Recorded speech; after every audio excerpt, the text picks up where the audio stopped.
Hello once again. Good evening. What is up? How are you guys? I'm looking forward to this evening and well into tomorrow morning. We'll be going live here until midnight Central Time, roughly 3 hours. Usually 3 hours and change, depending on how into overtime we go with our final caller. This is a brand new stream. It's been going for a few weeks. It's been going for a month now. Look at the time. I'm just looking at, it's May. I'm just realizing it's May. Yeah, we've been doing this for a month as of today, I believe. So, and I just cannot believe what this has turned into in the short time we've been doing it. The community here is like nothing I've ever seen anywhere, especially on YouTube. Just a very positive, open-minded community of people that want to support these callers that have been calling in each night. And the Discord, which has been live for about 2 weeks, the community there is exploding and so strong. It's amazing. It's incredible to see all of you guys coming together and making the Discord useful between these streams, so that the party doesn't stop here. People have been calling in here, pouring their hearts out, sharing just some unbelievably dense stories about things they're going through, things they want to get off their chest. And the chat and I support the callers and just listen. We don't care about race, politics, creed, identity here. Everything is completely anonymous. We just want to hear these stories and provide support however we can. This is not therapy. I've been trying to make sure I say that at least once at the beginning of each of these streams for new viewers. I'm not a psychologist. I'm just a guy that's been through a lot of stuff who would have wanted something like this at many times in my life. There have been times where I've wanted something like this, and I've just decided to go ahead and start doing it. And it's amazing to see the response. So before we dive in, I thought it'd be fun to give you guys a sneak peek of the new live stream trailer, which will be coming out tomorrow. What do you guys think? You want to see the trailer? It's going to come out tomorrow. It's just a sneak peek. It's not ready. It's not completely finished, but it's finished enough. So what do you say? Do we get right into the calls, or do you want to see the sneak peek of the trailer that's coming out tomorrow? I saw a no. Everybody else is saying yes. I did see one no. What a troll. All right, great. We'll take a look at this trailer, and then we will immediately get into the calls. I have not tested this, but I assume it is going to work. So here we go. Here's a sneak peek of the teaser trailer coming tomorrow. I feel like I can't trust myself. In January, attempted suicide, but was resuscitated. My kids were in the house. I've never met my real father. I just really needed to talk about this. I have a post-traumatic stress disorder from abuse. It's one of those things where I'm not afraid to die. It's living that scares the crap out of me. Hi, thanks for calling. Is this Anonymous Live? Hi, Julian. What you want to talk about? It's so important to just have open, non-judgmental communication. My wife told me verbatim that she would be better off if I did kill myself. I can't talk to my parents about this. I can't talk to my psychiatrist about this. You know, I feel better saying it here first. It was refreshing to actually have someone just listen. You have no idea how many people just look at you. They see the pain on you, but they don't ask. Thank you, chat, for the suggestions, and thanks to you, Julian. That really did help a lot.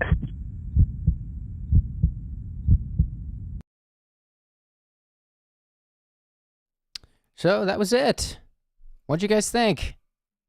I won't wait here to read feedback now, but if you have any thoughts, feel free to leave them in the chat. I'll probably see them later. But I just wanted something that kind of showed people in a minute or so what these streams are all about, because it's it's seeming pretty intimidating for people to jump into a 3-hour stream, especially with the pacing of these. We're keeping these very slow so that callers feel safe coming into these. Yeah, so I thought that would be a good way to show people what these are about. Thank you, Joshua, for that super chat. All right, guys, so with that, we are going to go ahead and open up these lines. We've got a 1-800 number here, internationally toll-free. This whole thing is still very loose and very slow to... we're very slowly developing this into something a little bit more clean-cut. The goal is to just move slowly, not overcomplicate things too quickly. But so far, everything's been working well, so we're just very slowly adding things like trailers and Discord communities and whatnot. Phone lines are opening. Give me a second to finish getting those. This first open always takes a second, and the trailer was going, so I didn't start it earlier. Probably T-minus 10 seconds.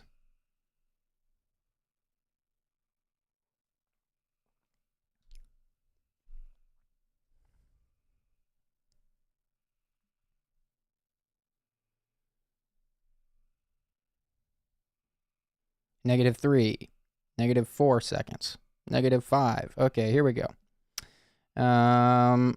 Lines are still opening. This thing takes a while. It's a very robust system, but it does take its sweet time getting ready. I apologize, guys, for the delay. In just a second, we will be all done with the pauses. All right.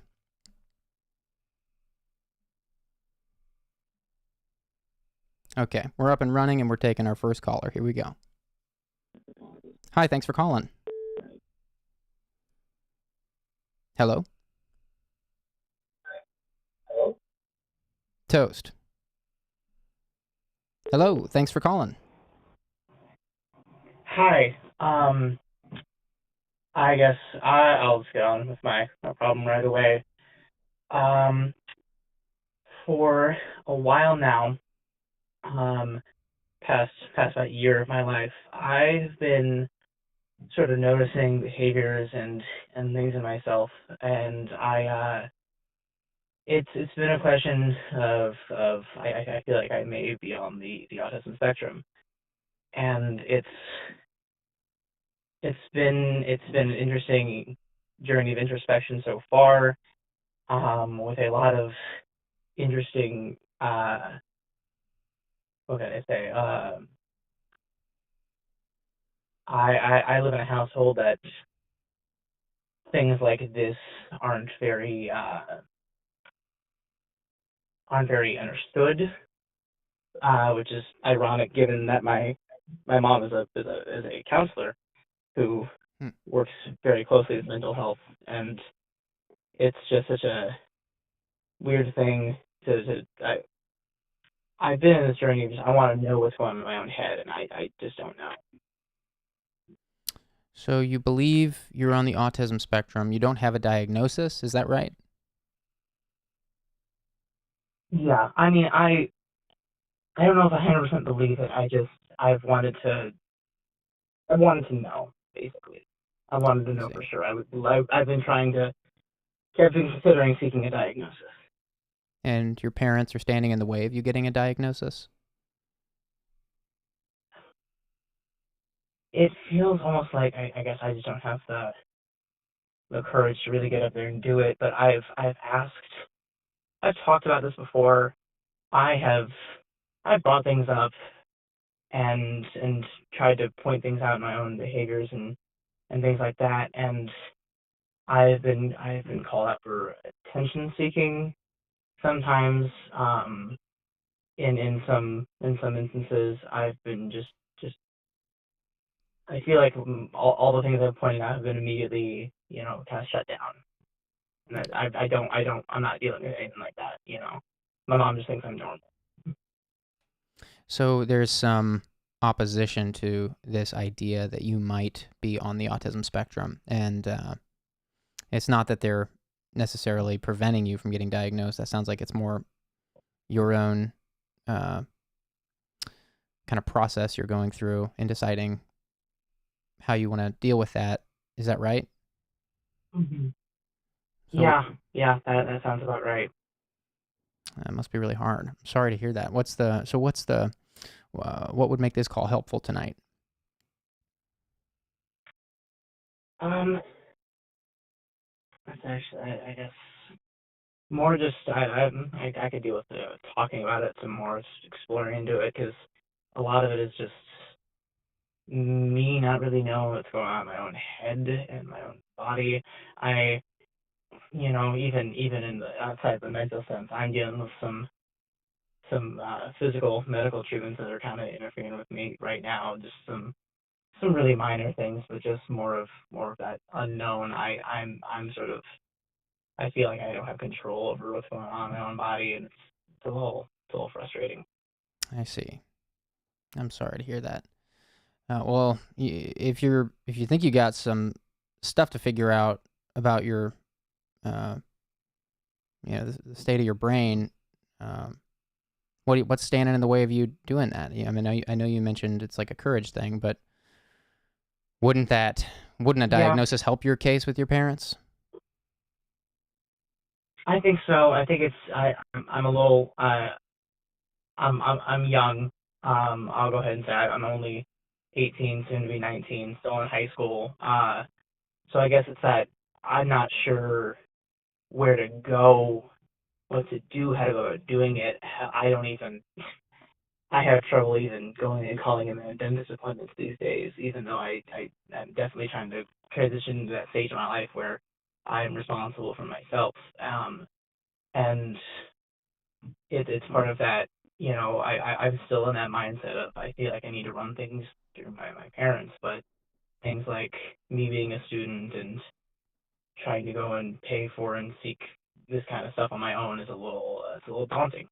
I see. So this is starting to sound a little bit more like a developmental thing to me. I mean, it sounds like you got these things going on the side that you want some answers on, but you just said it, that this is kind of like an agency thing, like you're having trouble taking agency in your own life. You mentioned you have trouble even setting up a dentist appointment. These are normal things that we have to learn to do at your age, and so I just want to encourage you that this is part of life, not the medical stuff and the neurological stuff. I mean, that's also a part of life, but it's not a part of everyone's life, of course. But the learning to take agency in your own life is something that everybody has to learn to do around your age. And so just rest assured that that is something that is a very normal stressor for people your age, but that, you're that's just the time of life you're in. And you got to practice that in order to, it's like a muscle. You got to exercise it. I think that's actually really helpful. Yeah. There's a good book that we keep recommending to people your age in this stage of life. It's already wildly popular with people your age, and people even well into their late 20s and 30s for that matter.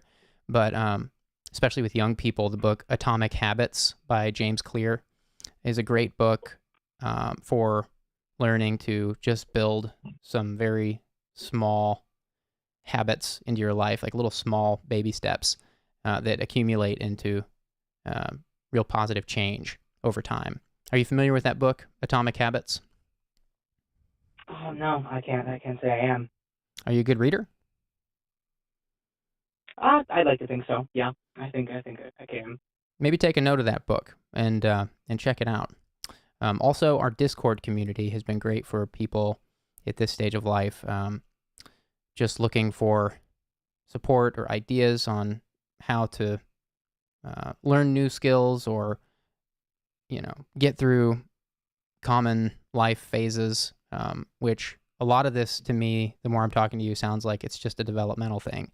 And I think that by learning to take more agency in your own life and to establish some simple habits day to day, you will maybe be setting up dentist appointments and getting that test on your brain sooner than you think.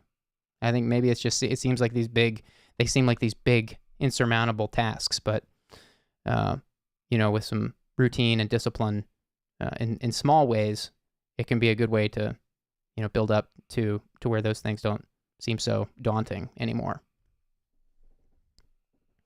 Yeah, that definitely seems that's pretty helpful. Great.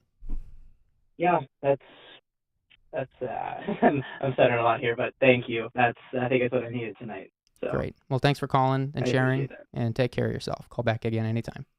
All right. Take care. Yeah. Okay, let's open up these lines again. Lines are opening. I'm getting some more lemon. Quickly, while I have a second. And here they go. Next caller. Hi, thanks for calling. Hello. What you want to talk about? So, sorry, I wasn't expecting to actually get through. Basically, I'd say there's like a few things that I have like going on. But I'd say like a big part of it, like the big gist of it, like it started in like January-ish.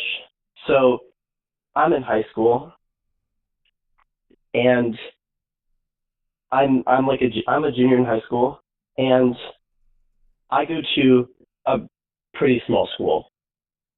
Like we have like 90 something kids, and it's K through 12. So it's a pretty tiny school. Okay. And it's a private school. Okay. And so like it's a very tight-knit group of people. Like everyone knows each other. And it can be fun and all that, but like when we have things like specifically like homecoming happen, and like people will get in homecoming court, and when it's a small group of people, like your chances of getting on are way up. And like so you put a lot of like weight on that, and like for someone like me, like every year it's just like maybe I'll get on this year, but then like it doesn't happen, and like over time like it just kind of weighs on you. And while it doesn't seem like a major thing, like when you like this year specifically, I had big anticipations for it because I felt like things were just in place for me to get on this year. Like I feel like I knew people better this year, and just in general, like I set myself up too much for disappointment this year. And then I didn't get on, and it was kind of like this big disappointment for me. But I got through it. Like in the end of the day, it was just homecoming court. It wasn't like a big huge deal. But then like at the same time, like this was just one thing that kind of started like a downward spiral for me.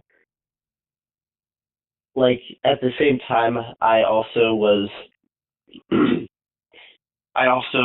was on the student council, and like the only reason I got on, because like it's a vote in order to get on, and the only reason why I ended up getting on was because like there wasn't anyone from the senior class that wanted to go in, so I was just like asked, hey, you didn't get voted on, but would you like to still fill in?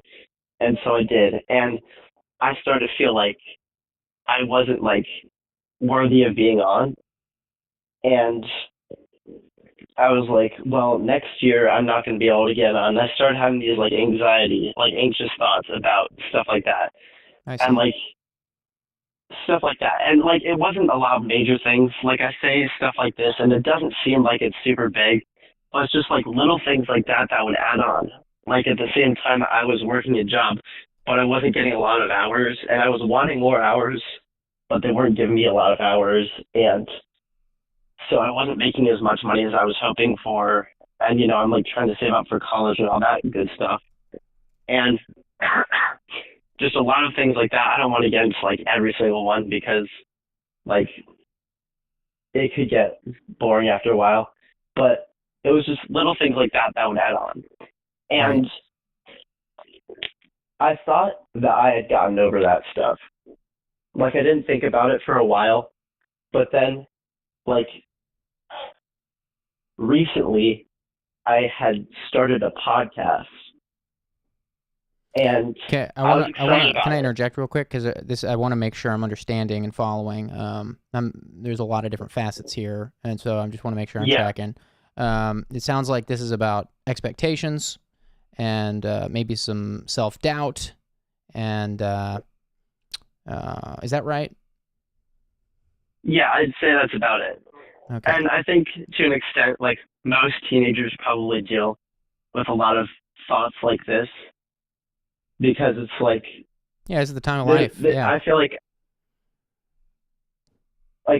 it's a normal thing to feel at this age, but a lot of people don't talk about it a lot. Yeah, well, it's true, actually. There's a lot of stuff from that age of life that a lot of adults don't talk about. They don't. I think this is actually a failure on the parents. A lot of parents should do a better job at preparing their kids for what to expect in high school, preparing kids for what to expect in their first job. You're not always going to get the hours you want in your job. I'm not saying that everybody doesn't get what they want in their job. I'm saying you don't always, a job at that age is usually an entry-level job, and you're dealing with managers that are juggling lots of employees, and so they've got a certain amount of hours they're trying to fill, and they're looking at the employees as, kind of slot fillers, if you will. This is something that does get easier with age. Expectations are... there's a quote about expectations that the secret to happiness is lowered expectations. And I can't remember who that quote is credited to. But it's so true. We got to be careful with our expectations in life. I mean, that's something that I think that's one of the biggest lessons we learn in our teens and in our 20s.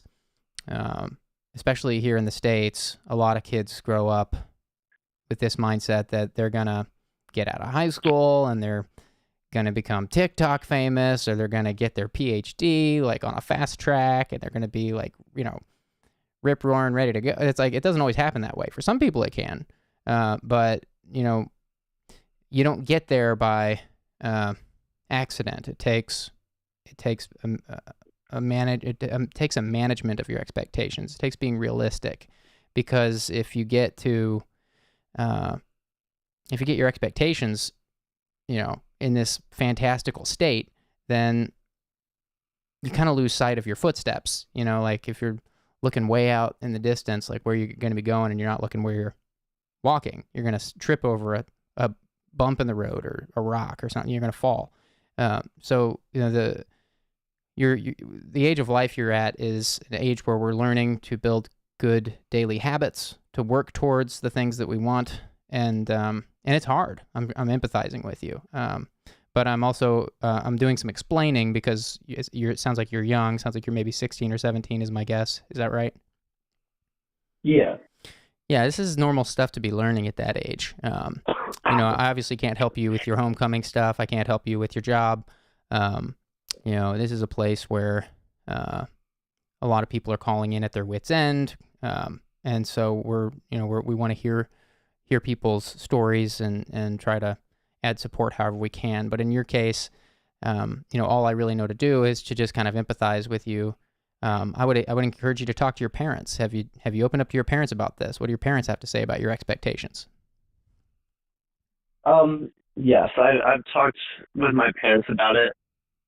And I think that there's kind of like a second part to it, like to the whole story, and that like recently I started this podcast, and I was like, hey, I'm gonna like share all my feelings and kind of dump them all and like post them on the internet, and like I discussed some of these topics, and I kind of put a bad rap on like the people that did like achieve this stuff, like the people that did get into homecoming, the people that like I thought were more likely to like achieve different things, or people that had better jobs or didn't need to work jobs because they were a little bit better off. And I kind of put this bad rap on those people because I don't know, I guess I just felt like I like naturally wanted to like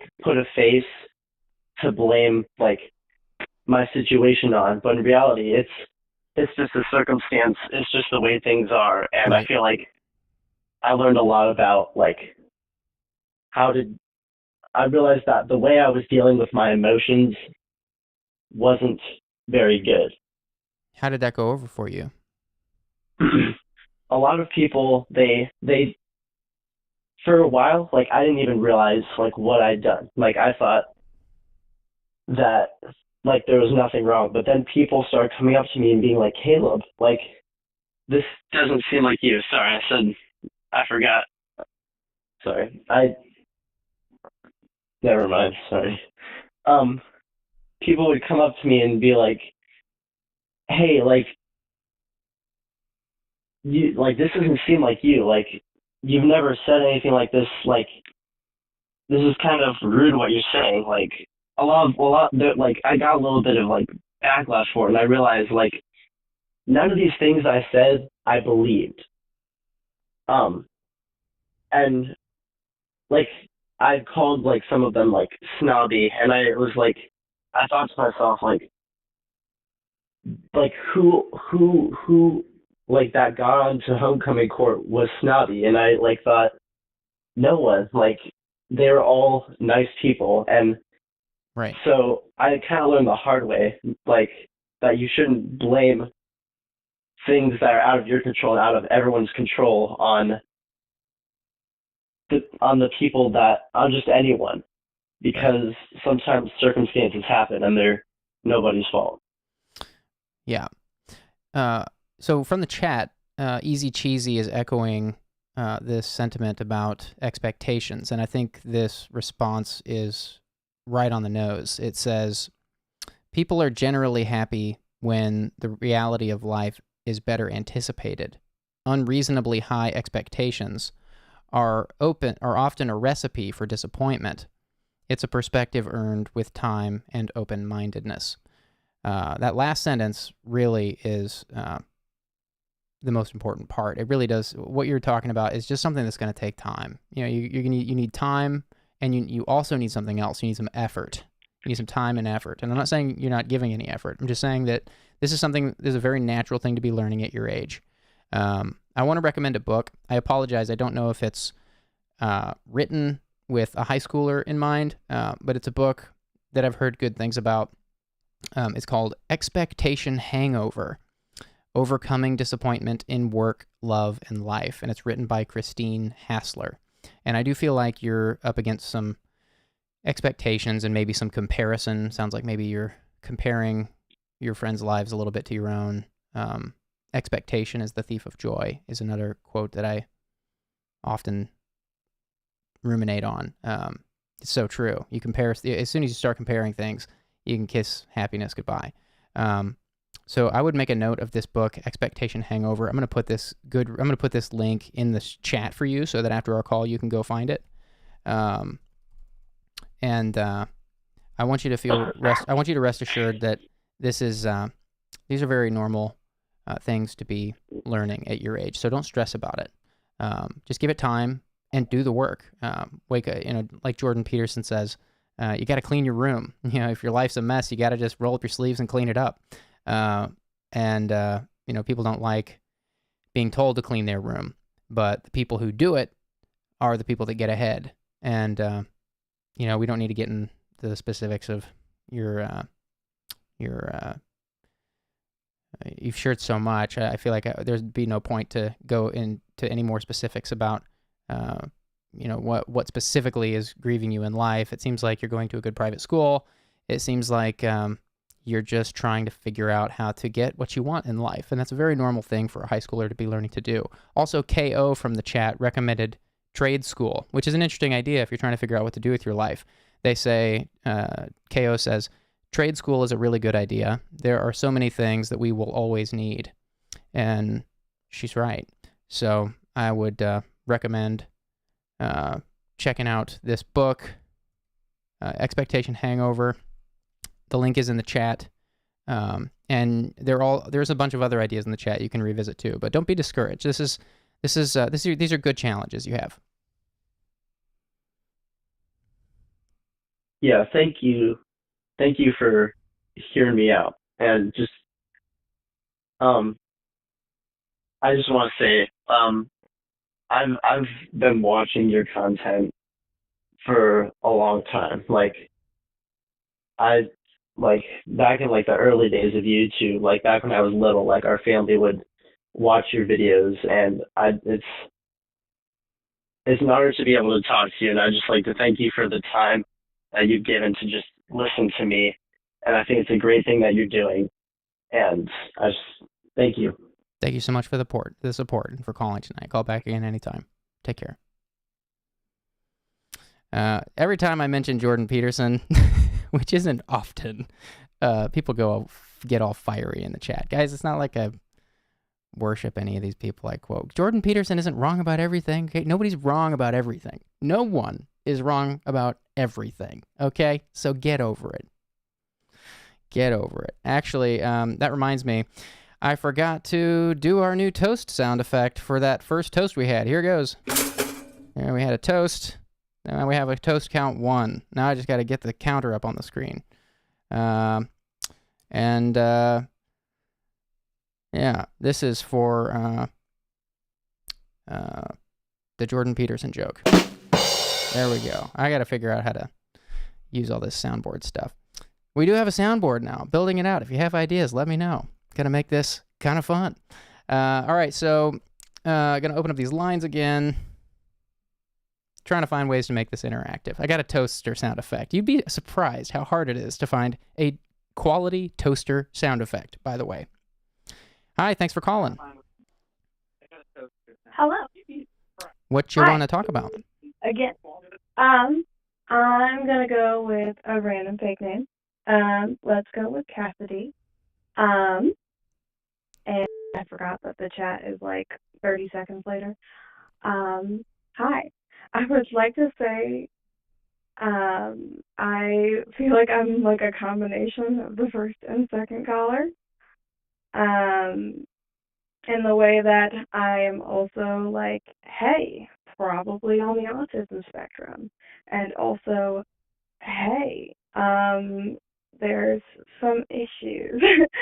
And also the whole, I like to reiterate the last caller's, like, watched you when I was younger, and it was always so great to watch. So I'm happy to see you back on the internet. Thanks so much for your support. So you mentioned you're autistic, is that right? Hello? So recently, and your phone cut out for a second. Are you in a good signal area? I am sorry. I think I'm in a decent area. Can you hear me okay? I got you now. Just if you could start over, because I didn't hear what you said until the middle of your sentence. Gotcha. Okay. I believe I'm on the autism spectrum, and then also how I just found out mostly about Anonymous, though I've known your content in the past. And I was actually thinking about the stuff that I want to talk about just earlier. So it's really just a totally wild moment. So let's get into it. Let's try to get right into it. What's the deal? So I go through these like bouts every year, it seems like, of these like episodes. So I go like from being super fine to like, oh, I feel like now this extreme apathy, and then I feel the anxiety from having said apathy, and not being able to get into my interests and not being able to like interact with people as much, and then that goes into extreme anxiety, and then that goes into not suicidal tendencies, but like wanting to take a break, like I actually had a conversation with my therapist saying like, hey, I want to check into a mental hospital. And then he told me that I was not in danger to myself, so I couldn't. Okay.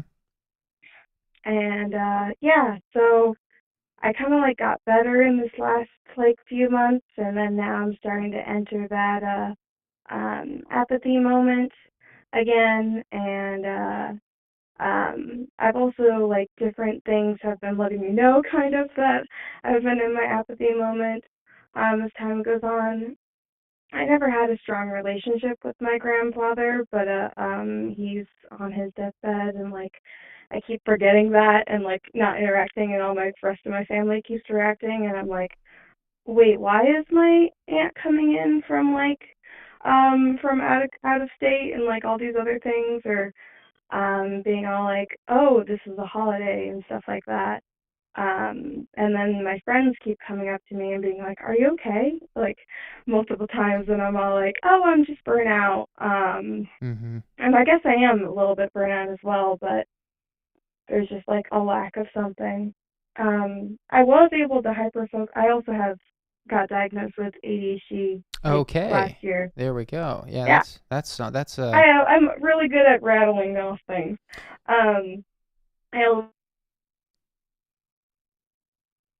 Are you there? Hello, hello? Can you hear me? We lost the caller. All right. Well, I'm gonna play the toast sound whenever we lose a caller just for fun. There we go. Because I'm just addicted to this soundboard now. I gotta use it somewhere. I'm sorry we lost you, caller. It didn't seem like you were in a very good signal area. If you can figure that out and try to call back, we will take your call. Maybe that wasn't fair to play the toast sound, but I just wanted to hear it again. All right, I'm taking the next caller. Hi, thanks for calling. Hey, Julian, how are you? Having a little trouble hearing you. Can you get a little closer to your mic? Yeah, sorry about that. How are you? I'm all right. What do you want to talk about tonight? Hey, man, I'm going through a thing right now. I'm a college student actually, and recently I found myself looking at my girlfriend, who I love very much, and just struggling with the idea of like, is this person the person I want to spend the rest of my life with? And I've been leaning towards no, and so I don't know what to do with that information. Okay. So you're thinking about getting married? Is that the deal? Well, no. Did I understand that correctly? I'm not thinking about married. I'm pretty young. I just turned 22 a couple of days ago. Okay. But it's just that when I look at her, like I know that I love her and I know that I have feelings for her, but when I look at like my future and the rest of my life, for some reason, like she's just not a part of it. And so how can I love her and then also not want her to be a part of my future? Like it's a very conflicting crossroad. Yeah, well, you may have it could be a number of things. I mean, first of all, the very first thought I'm having is that you are very young to be considering marriage, which I know you said you're not, but it seems like you got this dilemma. You love this girl, you just don't see her in your future. And is she pressuring you to get married? She knows beyond a doubt that she wants to get married. She wants to do it soon so that she can like enjoy life before marriage, before she starts a family. Mm-hmm. But for me, it's like the idea, and first of all, the idea of like marriage is scary because of the commitment with it. And my parents recently got a divorce within the past year, which makes me even more nervous to jump into something like that. But right. Yeah, for me, it's just like this pressure. I don't know if it's pressure is the right word, but it's very frightening. Again, because I love her, but because I feel like if I don't like have plans to marry her within the next like year, maybe year and a half, then like I'm wasting her time somehow or something along those lines. She said you're wasting her time? No, she didn't say that, but this is an idea that I'm kind of like, building up in my head, because I know she has such like concrete plans to get married within the next couple of years. Maybe it's not to me, but she knows that she wants to get married and start that new phase of her life. There's a great book called Attached, which I've been recommending to a lot of callers going through relational stuff. I mean, I've been telling everybody calling in with relationship stuff that I can't. It's not that I can't. I have thoughts when people are sharing these stories, but I'm not going to weigh in on relationships because I don't want to mess up your life. I could be totally wrong about what I'm thinking, and that's serious. So I'm not going to give you relationship advice, but I've done some work to try to figure out some good resources to recommend to callers in different situations. There's a great book called Attached. Have you heard of that book? No, this is the first time. Okay. It's becoming quite popular on this stream. I think there's at least a dozen people in our Discord community going through it together right now.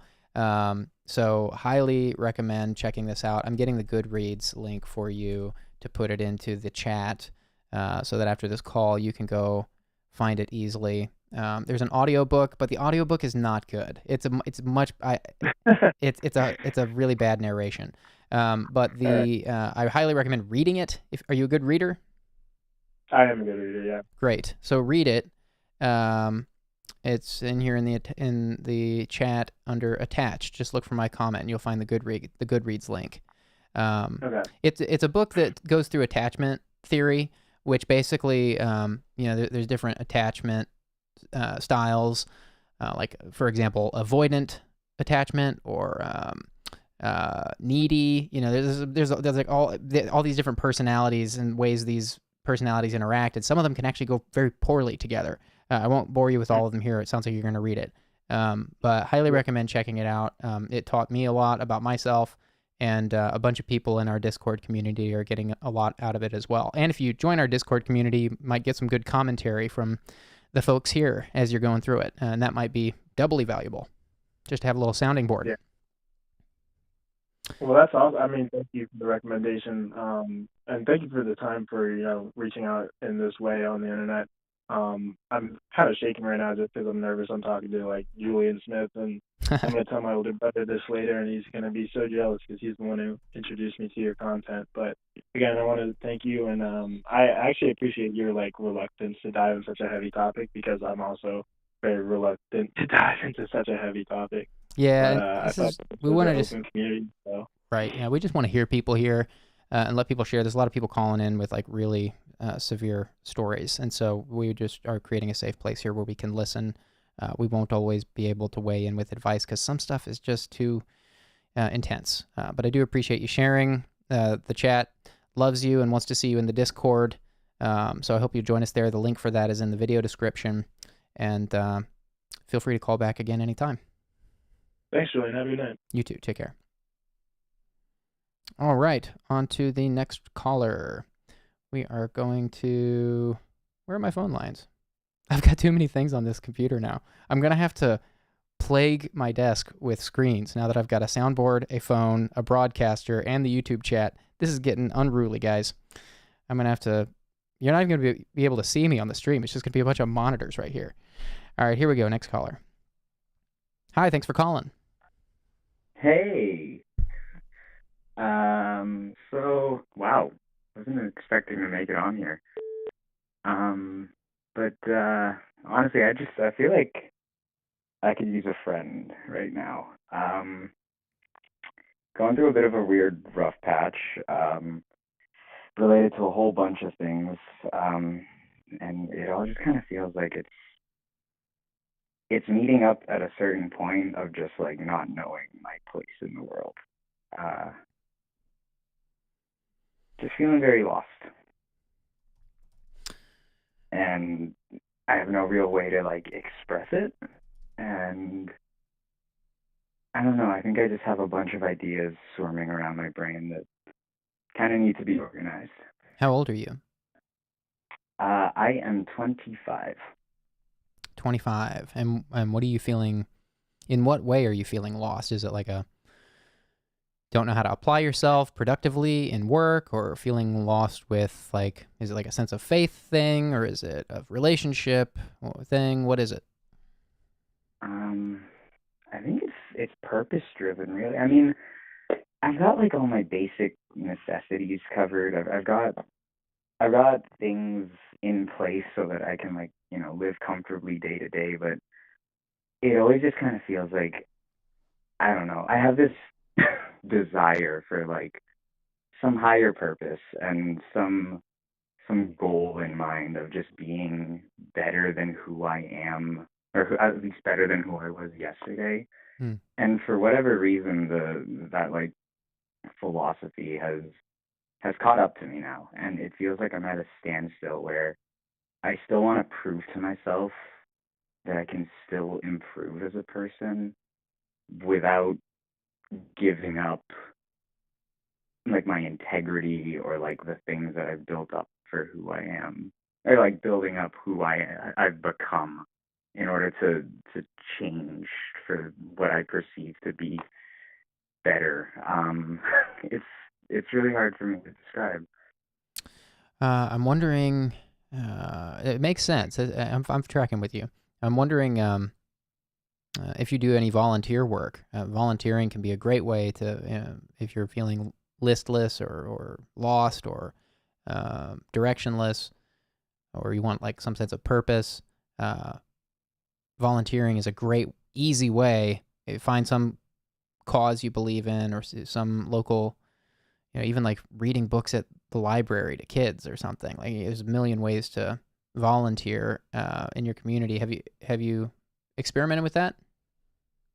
To be honest, that isn't even a thought that really crossed my mind, because I guess I'm just so caught up in the things that I already do in my day to day. Like I work full time at a kitchen, and that's been kind of, it's suppressed this need to improve, because it's this high paced environment, it's like a high stress environment, and like I found success there, but I think it's coming to a head now where I feel like it's become very routine, and I'm not getting the same kind of, let's say, satisfaction out of it that I used to. And I know this sounds all very like egotistical to some degree. I always sound so silly when I play this over in my head, but it's manifesting into feeling like, I don't know that the things that I'm doing anymore apply meaningfully to who I want to become, or who I want to be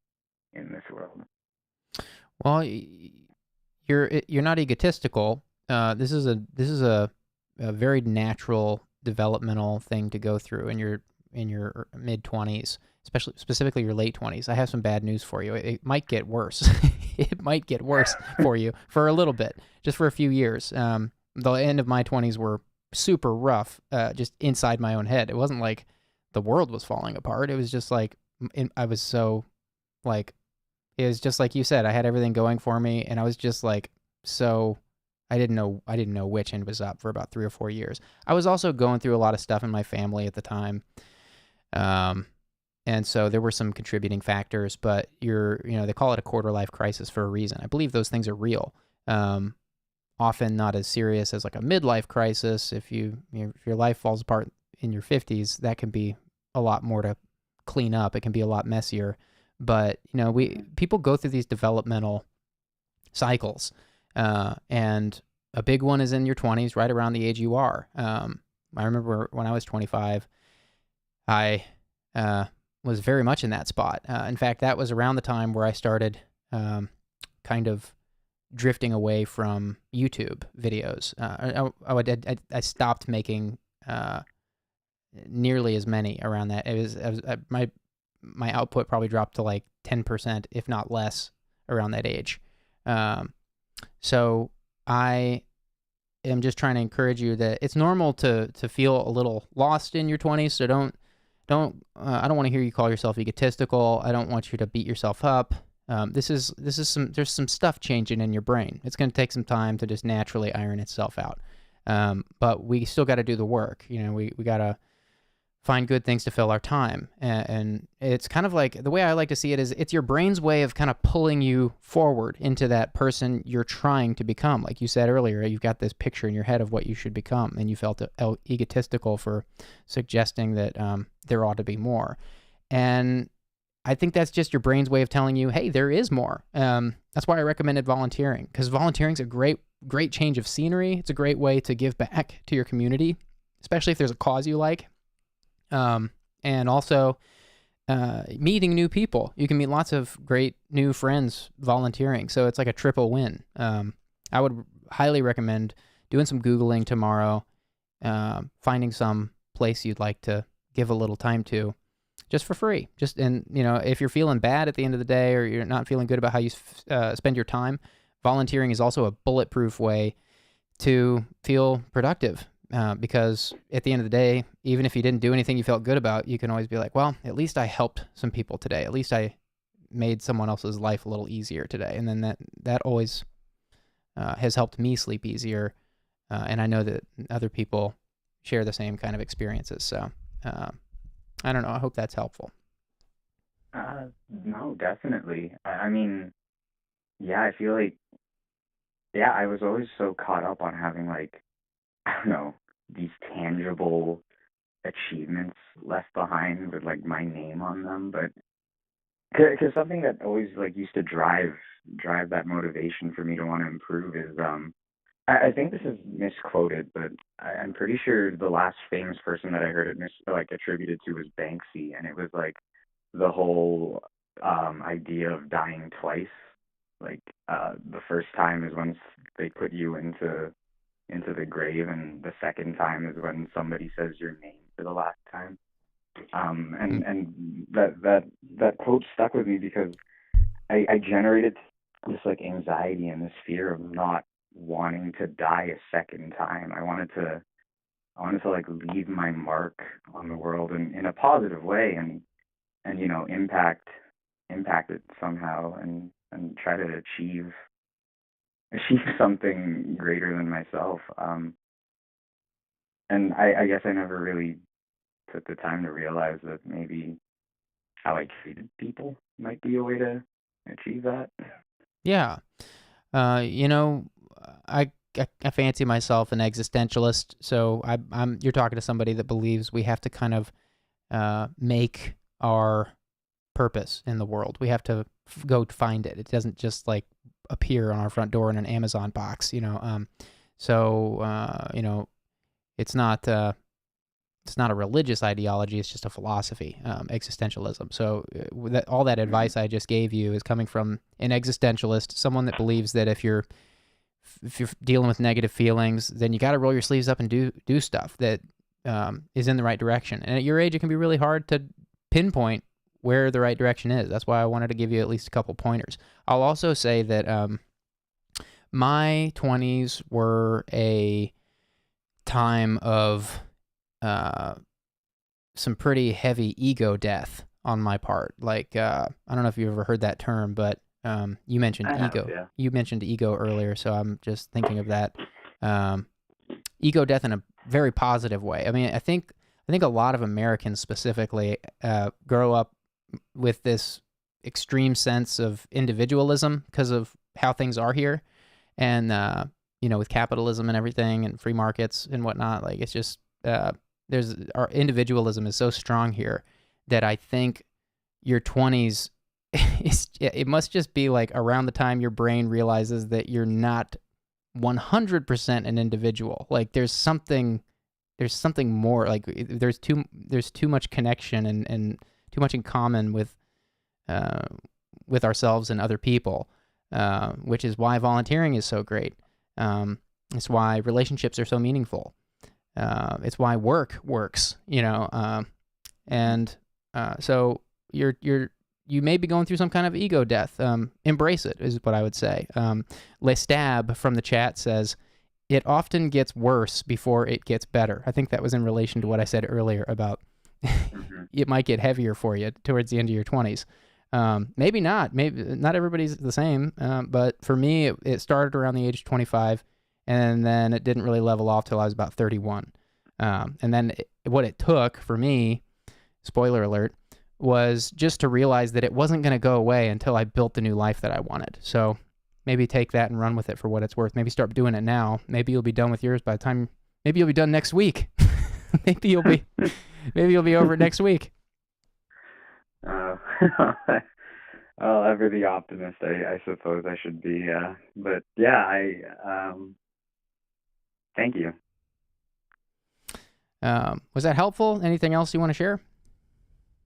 I think it definitely put something new in the pile, but like you said, I think it's a pile that needs to be tidied up, and I think Oh man, you're trying to tidy. You're trying to tidy up, and I'm throwing stuff in your pile. Well, it's a useful tool. We'll call it a broom. You threw a broom in. It's fine. To simplify, just to put it in a nutshell, I would say don't overthink the developmental stuff.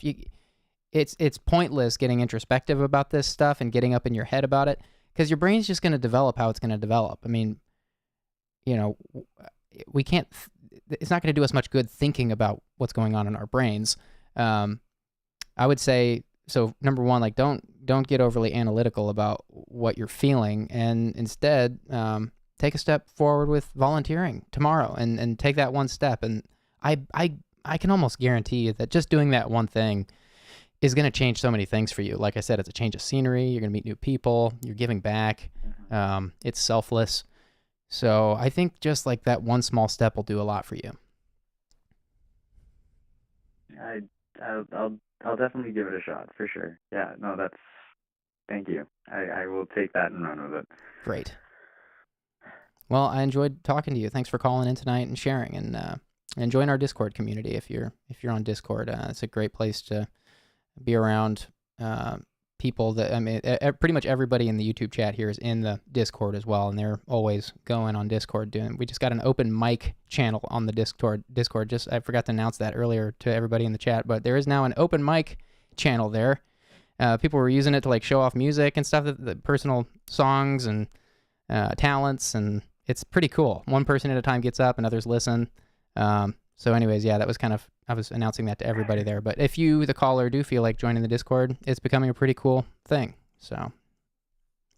Well, I'll give it a shot. Here, I'll turn a new page. And yeah, thank you. All right, thanks for calling tonight. Call again anytime. Thank you. Okay.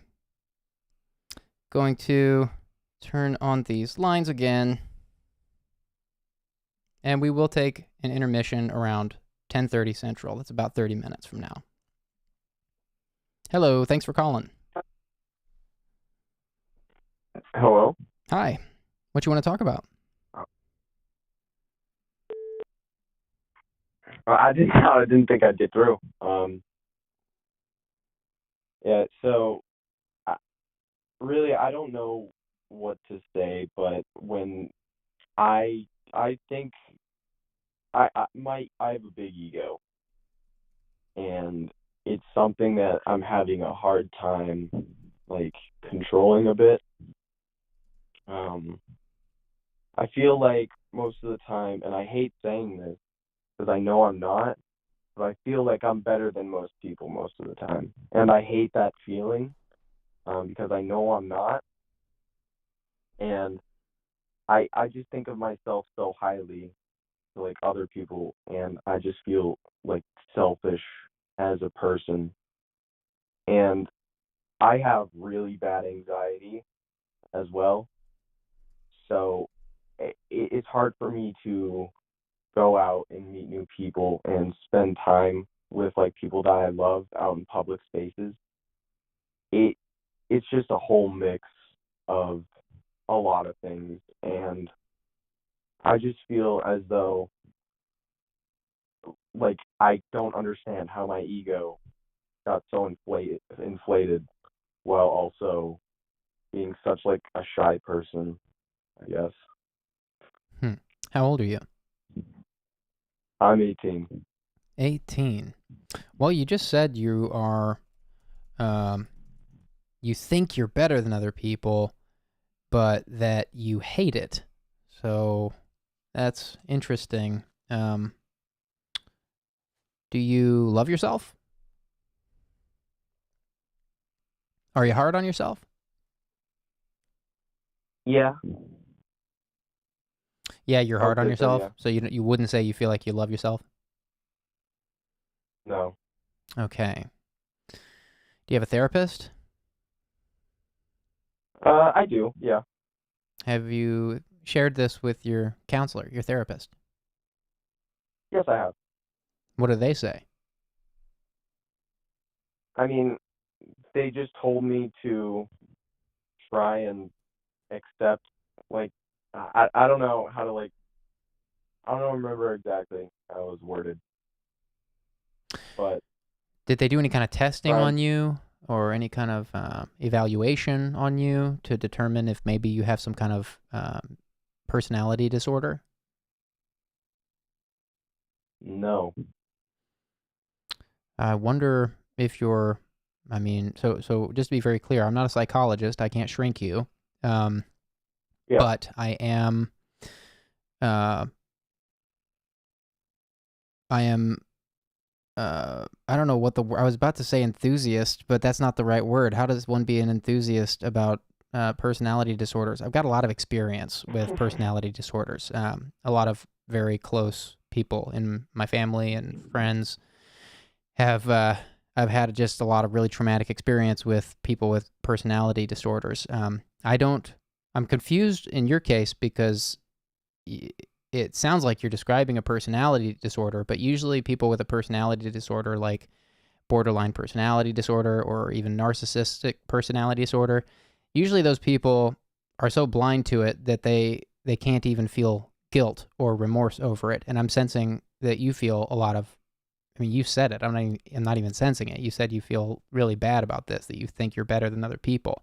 So my guess is, this is a guess, my guess would be that, well, let me start by saying you should really unpack this with your therapist. And if your therapist isn't qualified to evaluate you and give you a diagnosis, you need a new therapist if this is something that's really serious for you. And it might take 6 months of work to get any meaningful insight. I mean, you can get a diagnosis fairly quickly, but if you do have some kind of personality disorder, then you sound like the kind of person that wants to know how to curb or manage those tendencies. It sounds like you really want to.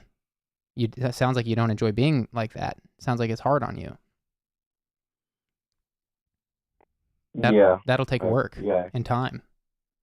Now, again, I'm not qualified to shrink you. I'm not telling you that you have a personality disorder, but I am glad to hear you have a therapist, and I'm skeptical as to why your therapist didn't offer some kind of diagnosis or evaluation. They should have. That's like 101. Like they should have done that. So I would go. Do you have a therapy session coming up next time soon, where next time you could ask for an evaluation or diagnosis of some kind? Yeah, I could, yes. So that's good. I would dig into that with that therapist. I mean, you're paying them. You're their boss. So I mean, you don't have to be mean about it, but you can be like, hey, like, I feel like I should be evaluated. I feel like I need a diagnosis. I feel like I need to understand what's going on in my head. And you know what? Maybe they give you some kind of test and nothing comes up. Maybe this is just some developmental thing you're going through. Maybe it'll go away. But if you do have... Well... Go ahead. You said it could be a developmental thing. Like I've never been like this my whole life. It has been like more recent in like the last year and a half. Okay. And remind me your age again. You're mid-20s? I'm 18. 18. Okay. 18. Well, yeah. I mean, you're young enough where maybe it's just now coming into the forefront of your mind. Maybe you weren't aware of it before, or maybe it's matured or something. I can't shrink you. I'm not qualified, but I've read about a dozen books on personality disorders because I've had to over the last 10 years and maybe actually even longer. So I know a lot about what I'm talking about, but I can't shrink you, especially on like a short phone call. Even if I had the license to do so, I could, that's a long process, of course. And you've already got a therapist, which is great because that means you've got a running history with that person already that they can use. I mean, that history will be useful, assuming that they're a good. I almost said a good therapist, but what I should have said is a therapist who's qualified to diagnose you, because maybe they're not. Not every therapist is has the qualifications to deal with personality disorders. So you might ask them if they have. That would actually be my first question. If you want to, you might want to write this down. But like the first question I would ask them is, are you qualified to give me a diagnosis for a personality disorder, like narcissistic personality disorder or BPD?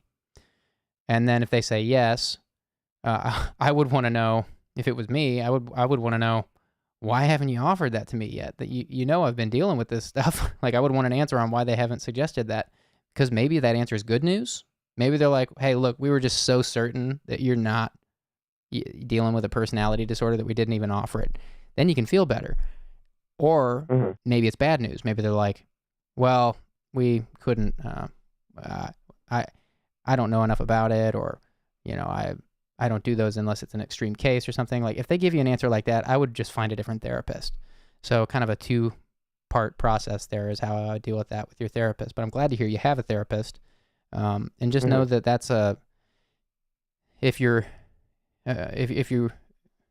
do get some kind of diagnosis of some kind of disorder, then just know it's not the end of the world. I mean, it sounds like you're an empathetic person. It sounds like you don't want to think you're better than people, and that's a really good sign in my opinion. So just know that you can get answers, and you can do work, but you have to want to do it, and it sounds like you do. So that's encouraging to hear. Thank you. Actually, thank you.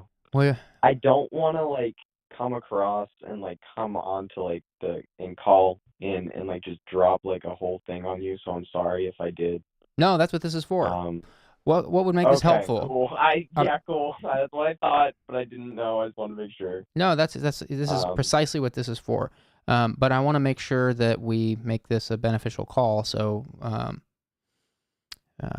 what would make this helpful? And I don't want to. I'm trying to be very careful, because if you're dealing with a personality disorder, like there's a bunch of ways I could mess that up, especially because I'm not qualified. So I'm just trying to be very careful. But what would make this helpful outside of anything, if we haven't already given you what you need?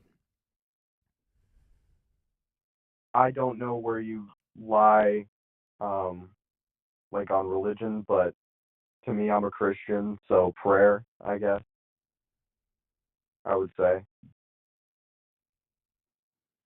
You want prayer? Yeah. Well, we're not going to pray here on the air. I mean, that's not. No. I'm sorry. No. I meant like. I was just being very blunt there. But yeah, I did not mean it like that. I'm sorry. No, it's okay. Yeah, don't be sorry. Don't be sorry. Don't be sorry. Of course, yeah. Like in thoughts and prayers. Of course. And on that note, I would highly recommend checking out the Discord, because that has become a great community where people get together, and I've heard people talking about prayer in there, and people talking about just general community. There's all kinds of ways people are using that. Religious, irreligious, all kinds of people in there. It's kind of an extension of this live stream where we don't like to. We just like to keep the politics and the religion and things. No, I totally get it. It's all about community and friendship. So so that's the only reason. I totally get it. Don't want to be divisive. I get it. Totally. Great. Well, I appreciate you calling. Is there anything else that you want to share or get off your chest, or anything else that would be helpful? I mean, just the last thing I just want to say, I am a big fan of yours. I'm a big fan of the Malk video. So, yeah, that's it, I guess. Thank you so much for all the support, and no and for calling in tonight. Take care of yourself, and good luck in therapy. Yeah, you too. I hope you get good news. Yeah, thank you. Good night. Good night. All right. Okay, let's get these lines open. I bet we have time for one more call before we take our intermission. Lines are opening. And here we go. Next caller. Hi, thanks for calling. Hello? Hello? Hi, thanks for calling. Hi. Hi, Julian. What you So glad I want? got through. What you want to talk about? Let's see. One of the things that I kind of want to just get off my chest is I am going through some financial issues at the moment, and it's pretty stressful, as anyone could imagine, I guess. I'm sorry to hear that. Thank you.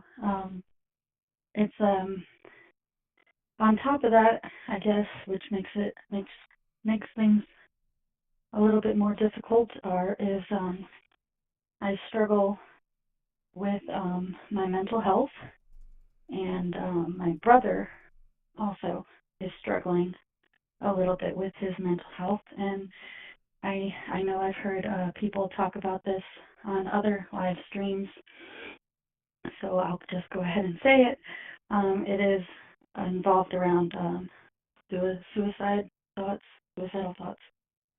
I'm sorry to hear that. Your brother is dealing with suicidal ideation, or you are?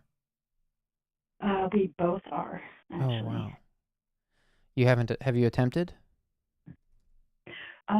I guess I have in the past. I have not attempted in the past. Like, it's been a long time since I have attempted.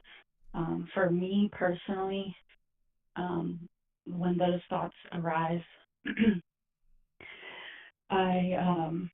I cope with it in different ways than how my brother is coping with it, but I cope with it with I recognize that they are just thoughts, and at the end of the day, it is not something I want to do. I do not want to end my life. I want to live. I know that. Wonderful. Yeah. That's a big And so, realization. I'm glad that you had that realization. thank you. Yes. It keeps me here, and so I'm very glad to. I guess I can't say it's exactly the same for my brother, but he is. I have to say that I'm proud of him. I'm so proud of him because in the past few weeks, even he's shown like so much improvement when it comes to like those thoughts and wanting to be better. And when I mentioned the financial stresses, both me and him we're in the same boat. We live in the same apartment right now, and we're struggling to meet rent, and it's going to get to the point where we have to tell our roommate, and we're both like really nervous about that whole ordeal. I'm so sorry.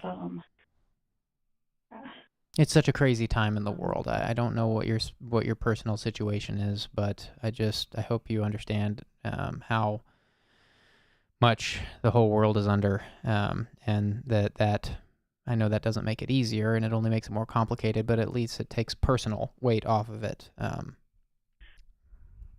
Yeah, I know I'm not alone. That's So that's what I'm getting at. Yeah. What would make this helpful tonight? Did you just want to get that off your chest, or is there anything you want to have us hear out specifically?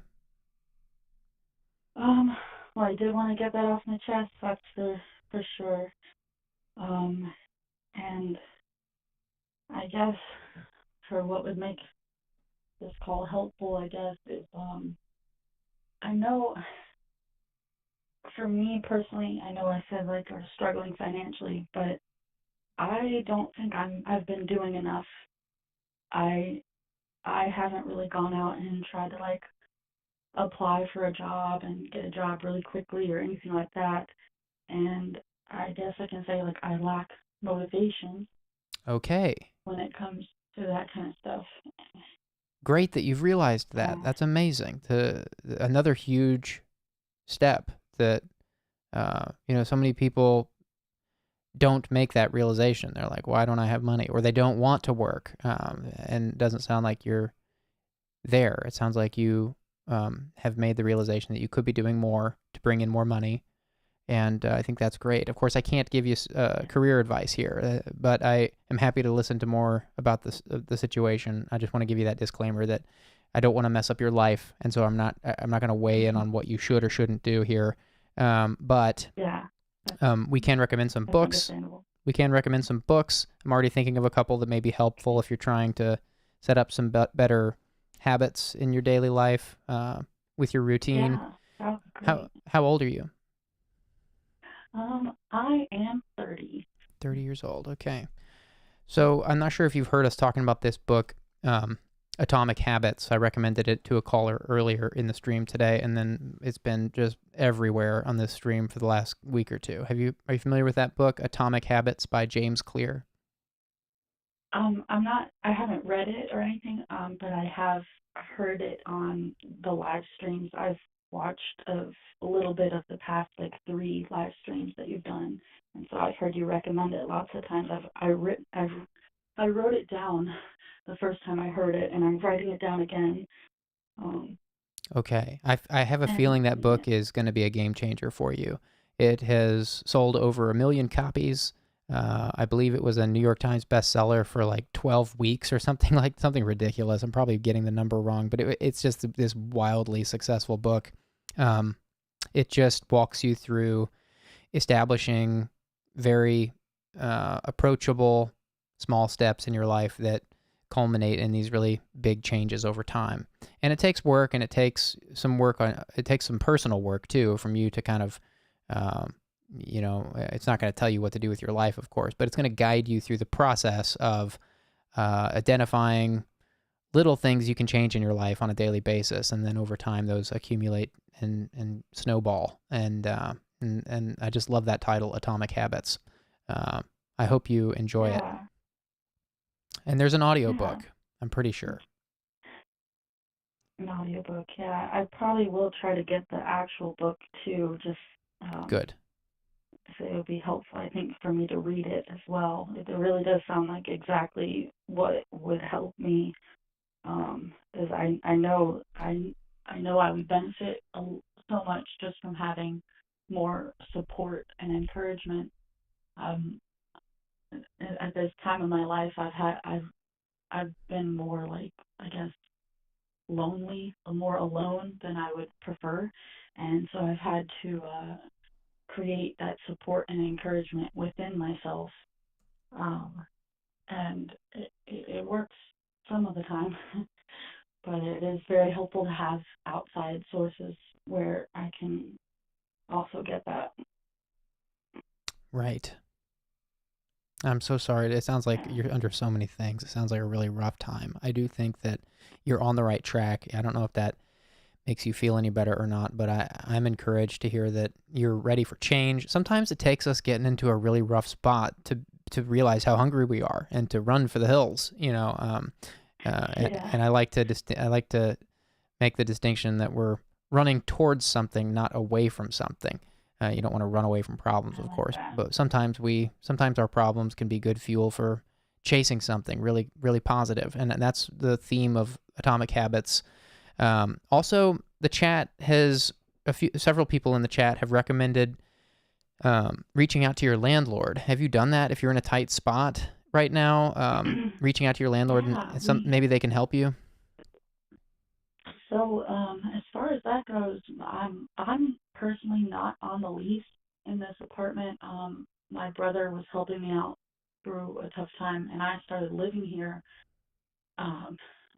It's almost been a year, and I've been living here for that long, but not on the lease. But my brother, he's reached out to the landlord, and I know I mentioned earlier that I'm very proud of him, and one of the reasons why I'm extremely proud of him is that while he's going through this tough time with his mental health, he has he applied for a financial assistance. And I am sure the landlord is doing something wrong in this scenario.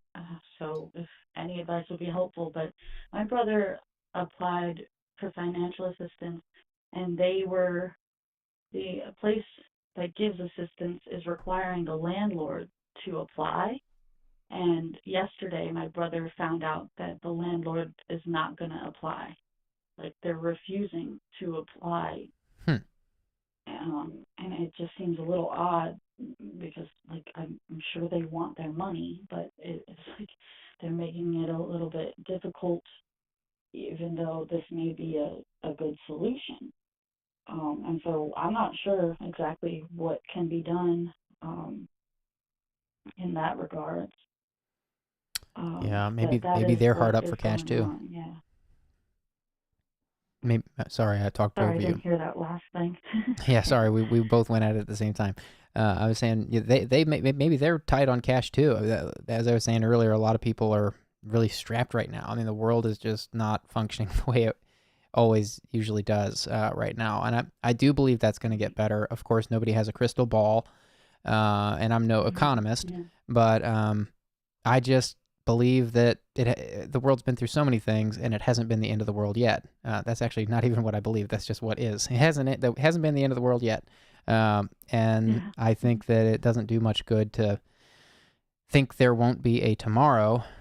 I think we have to wake up every day and believe tomorrow's coming, and that we have power and agency in our own lives. And I'm glad to hear that you are motivated. It sounds like you got all the motivation.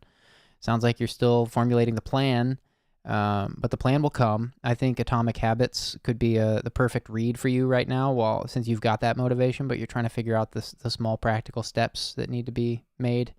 And we haven't got too specific about what kind of work you do or what would interest you, but I do think that reading that book and just spending some time, maybe even journaling as you're reading it, taking notes on what kinds of realizations you're having as you read it could be really helpful. And then you have a little commentary after you're done reading it of things you wrote that you took away from it, and might be a great mood board or inspiration piece for you while you're trying to build your life back.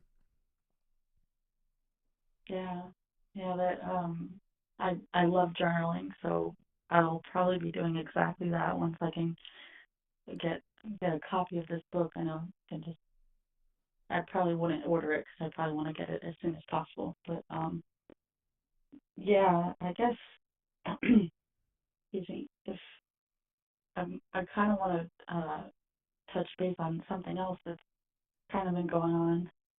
Sure. As well. I guess with my brother going through what he's going through, I've noticed that I've sort of put my own mental health on the back burner a little bit because I want to help him and be supportive to him. And I've noticed that I have been able to he's been receptive to the things that I've said when I've been trying to help him, and that really means a lot. We're actually I guess we can say we're closer as siblings now. Like, we talk to each other about lots of different things now, even in the past few weeks, and that's like something that I've just wanted better relationships with my family over the past few years, and so I'm very grateful to have that. But I guess I just wanted to say out loud that it's a struggle to sort of make time for yourself, but then also be supportive to the people that you love. And yeah, It's true. wanted to say that, I guess. Well, you and your brother are going through so much right now, it sounds like, and you're living together. So I imagine it's pretty easy to get enmeshed with each other. I mean, it doesn't seem like there's a lot of time where you guys spend apart. It's almost like you're roommates, right? You mentioned that. Yeah. Yeah. I don't have a room, but that's So we have another roommate that stays here as well, and um, that can be that's kind of a whole other thing. Is that sometimes our communication with that roommate is a little bit stressful. Um, but yeah. yeah. Well, is it that you don't have time or space from your brother? Is it like a physical limitation, or is it that you are mentally prioritizing your brother over yourself? Like you're giving him more than you're giving yourself? Because if it's the latter, I then guess it's kind of a little bit of both, because I guess I don't really have the physical space either, and because I don't have my own room, I'm just staying in the living room, and so when my brother walks out of his room, or a roommate walks out of his room, I'm there, like, and I know and it's kind of funny, I guess, but my brother has scared me a few times because I'll be like focused on, just like watching a YouTube video or just whatever I'm doing at the moment, and he comes in to say hello to me, and I'm like, oh my gosh, hi. I'm like, I didn't expect that, like, so it's a little bit of both as far as like, you know, that, and then also I am trying to be there for him, and be supportive to him, because I feel like how he feels is almost exactly how I felt a little bit over, well, I guess 2 years ago. Exactly how I felt 2 years ago is how he felt. And I didn't have someone there for me, and I know I would have benefited from that. And so I'm trying to be that for my brother because I care about him, and um and I've also have tried to set boundaries with him, but that's something I'm not like. I think that setting boundaries is something that needs to be practiced over and over and over again to be very good at.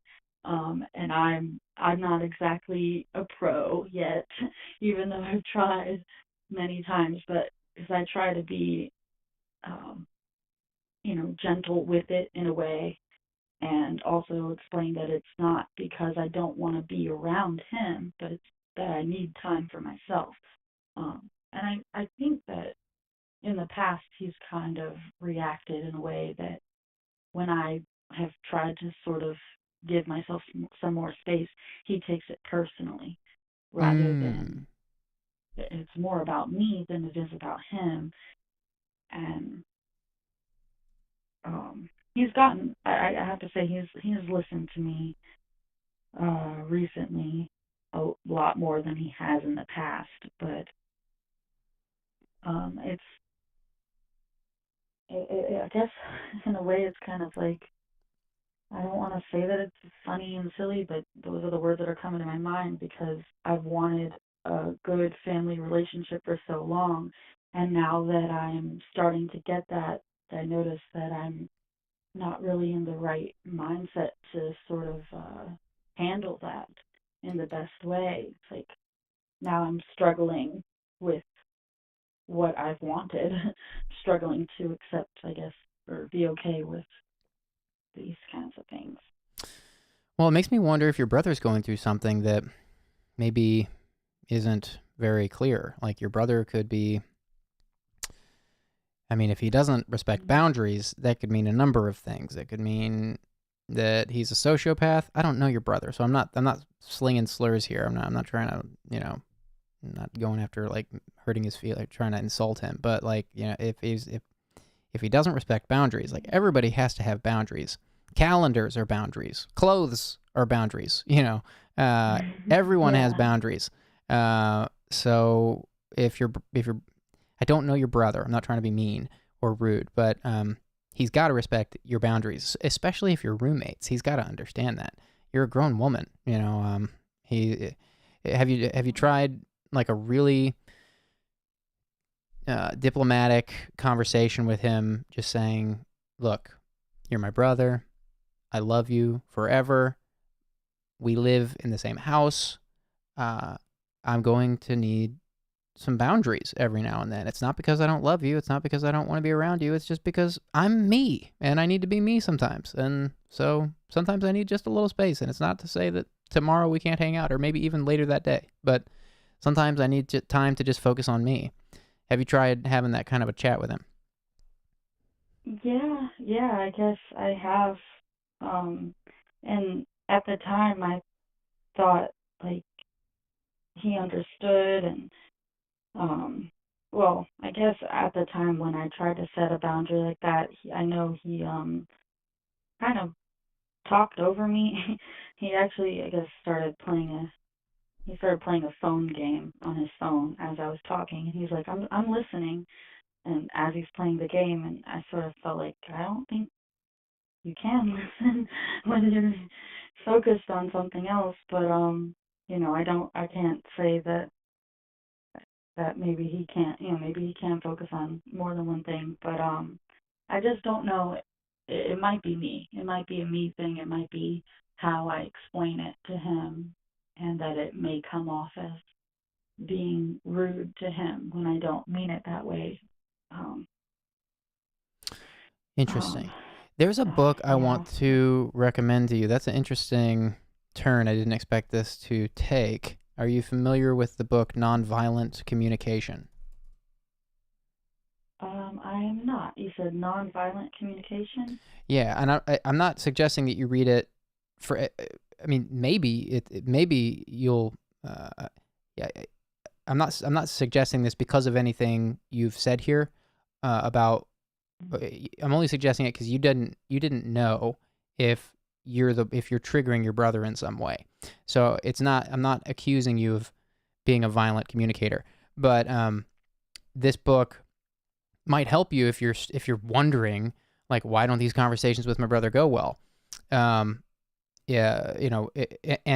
if nothing else, it'll help you shed some light on what your brother's tendencies are. It'll help you build a better picture of your brother in your head, his communication style. I'm going to put this Goodreads link in the chat, so after the call you can go find it. This is the Goodreads link. The book is Nonviolent Communication, A Language of Love, and it's written by Marshall B. Rosenberg. And it's an amazing book. I'm putting it in the chat for you here now. Give me a second to do that. Thank you. So highly recommend checking out both of those books in your case. And they're both just good books to read, even if you're not going through the things you're going through. But because you're going through what you're going through, I think you're going to find them very valuable.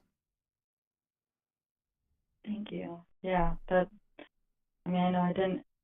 It's funny that I didn't mention anything about violent, but it's I guess to be completely open, sometimes I think I am that way, either with my speech and not so much with my actions nowadays, but I have been in the past, and I'm trying to get through that and not be that way anymore, especially with how I speak. You are so thoughtful and introspective. I love to hear that. I mean, at every turn, you've just been so quick to say, I'm working on X, I'm working on Y, I'm working on Z. And I think that's amazing. Nonviolent communication. I feel like you're gonna love that book, and it's going to give you some tools for composing yourself in a difficult conversation. I bet you're going to be blown away. That's my guess. I'm excited to read it. Thank you. That means a lot for you. I appreciate you saying how I'm thoughtful and things like that. That means a lot to hear, so thank you so much. I do hear that. I'm not just saying that. Some people call in here and they're like, I've got this problem, and then they're telling me about themselves, and I'm deducing things that are potentially problems, but they can't see them. And I love it when people like you call in and they're like, hey, I know I do this, I know I do that, and I've got to get better at these things. And that's half the battle, is identifying those things. And some people have to spend months in therapy to identify those things. It doesn't sound like you have. It sounds like you're just intuitive. That's great. Yeah. Yeah, I'm in therapy. I've been in therapy for years, Oh, and great. you're completely right. Great. I'll probably need therapy my whole life, and Oh, I yeah. am not ashamed to say that. There's too many people that think therapy's for messed up people. It's just for people. Yeah. It's just For people. everyone. Everyone. Everyone should be in therapy. Therapy. Yeah. There's no one who should Yeah. not be in therapy. It's ridiculous. For real. Yeah. Half the world's problems could be fixed in a counselor's office. That's my belief. Yeah. And it's all about finding the right fit for a therapist, because I've had a therapist before that wasn't the right fit for me, and I almost gave up on therapy at that point, but I'm very grateful to say that I have a very, very good therapist now that listens to me and takes me seriously when I bring up things, and that's so important. That's great. That's great to hear. Amazing to hear. I'm so glad you called in and shared. I wish you so much luck on getting a new job and on the situation with your apartment. I know I can only imagine what that must feel like. But I do believe if you dig deep and do some good reading in these books and keep up the therapy, I think you're going to find your way. And there's also at least 2 or 3 different book recommendations that the chat made that I wasn't able to cover in the time here. I was listening while those came up. But if you want to revisit the chat, there's a bunch of different book recommendations that you might find interesting if you run out of things to read, if you happen to pummel through those books this week or something. And Offcore, one of our mods from the chat, is saying even therapists go to therapists, which is so true. And even hairstylists get their hair cut. It's like this isn't rocket science, people. Yeah, everyone needs help. They're people too. Yeah. Right. All right. Well, I'm so glad you called in. Please call again anytime, and best of luck to you. I'm so glad I called. Thank you so much. Take care of yourself. Bye-bye. Okay, guys, it is that time for that intermission thing. I'm going to go take a quick break. These last about 5 minutes, and it's expected that the numbers in the stream will drop a little bit. I like to usually say, this is the time where everybody leaves. That's my joke. That's my joke. Oh, wait, I forgot. That's my joke.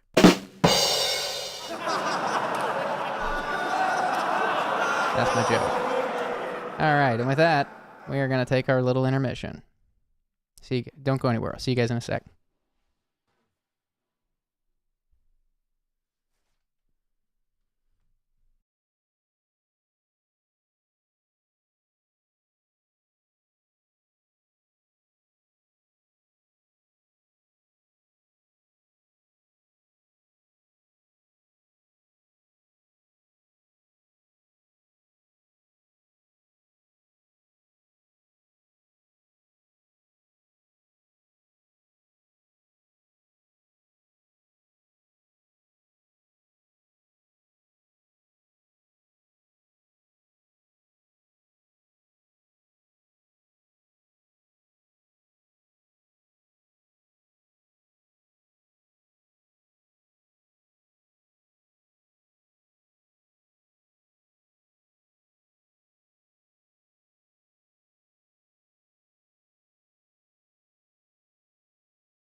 All right, we back. Gonna take a look at the stream here before I turn the lines back on. Make sure I haven't missed anything.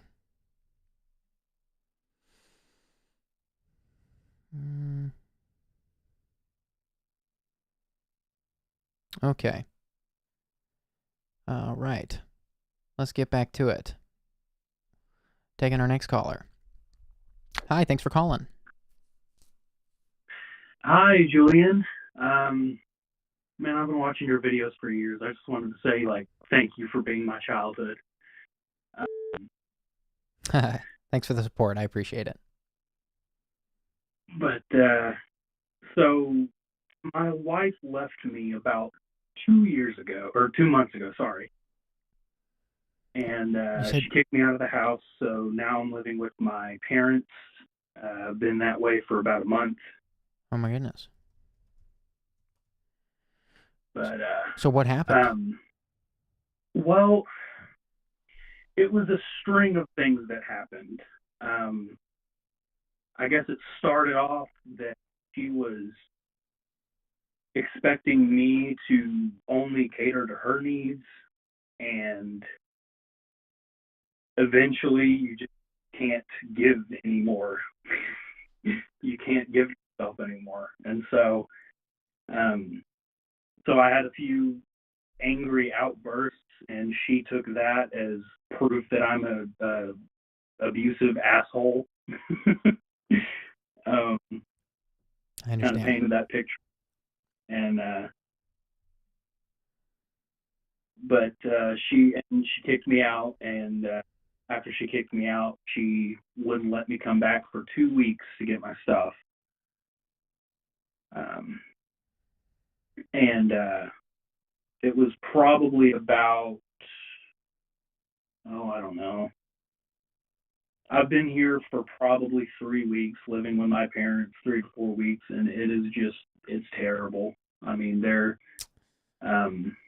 they themselves are narcissistic, and, just painting me as a bad guy as usual. I don't know. It's a rough situation. How old are you? I am 23. I turned 24 this year. How long were you married? We were married for 2 years, and we were together for, I think, it was almost 5. Wow. Yeah, it's a long relationship. A high school sweetheart, sounds like. High school sweetheart. What was that? I missed it. I was noting it sounded like a high school sweetheart, and I missed what you said. Yeah, that's what I said. I see. So, are you officially divorced yet, or are you going through that process now? What's the deal? I am waiting the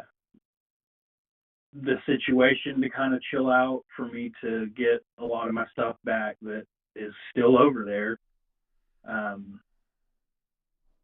But once I get the stuff and I've got, some more work related stuff squared away, hopefully we can actually start on the divorce and, get it over with. Yeah, divorce can take a long, long time. It can be, sometimes it can go quickly, but it might take a long time for you to get things out of that house and to find resolve and peace with everything. I'm so sorry to hear about your situation. It sounds like you are not really understood by anyone. It sounds like nobody's really rooting for you here. Is that right? Yeah, I'm pretty much all alone in my head.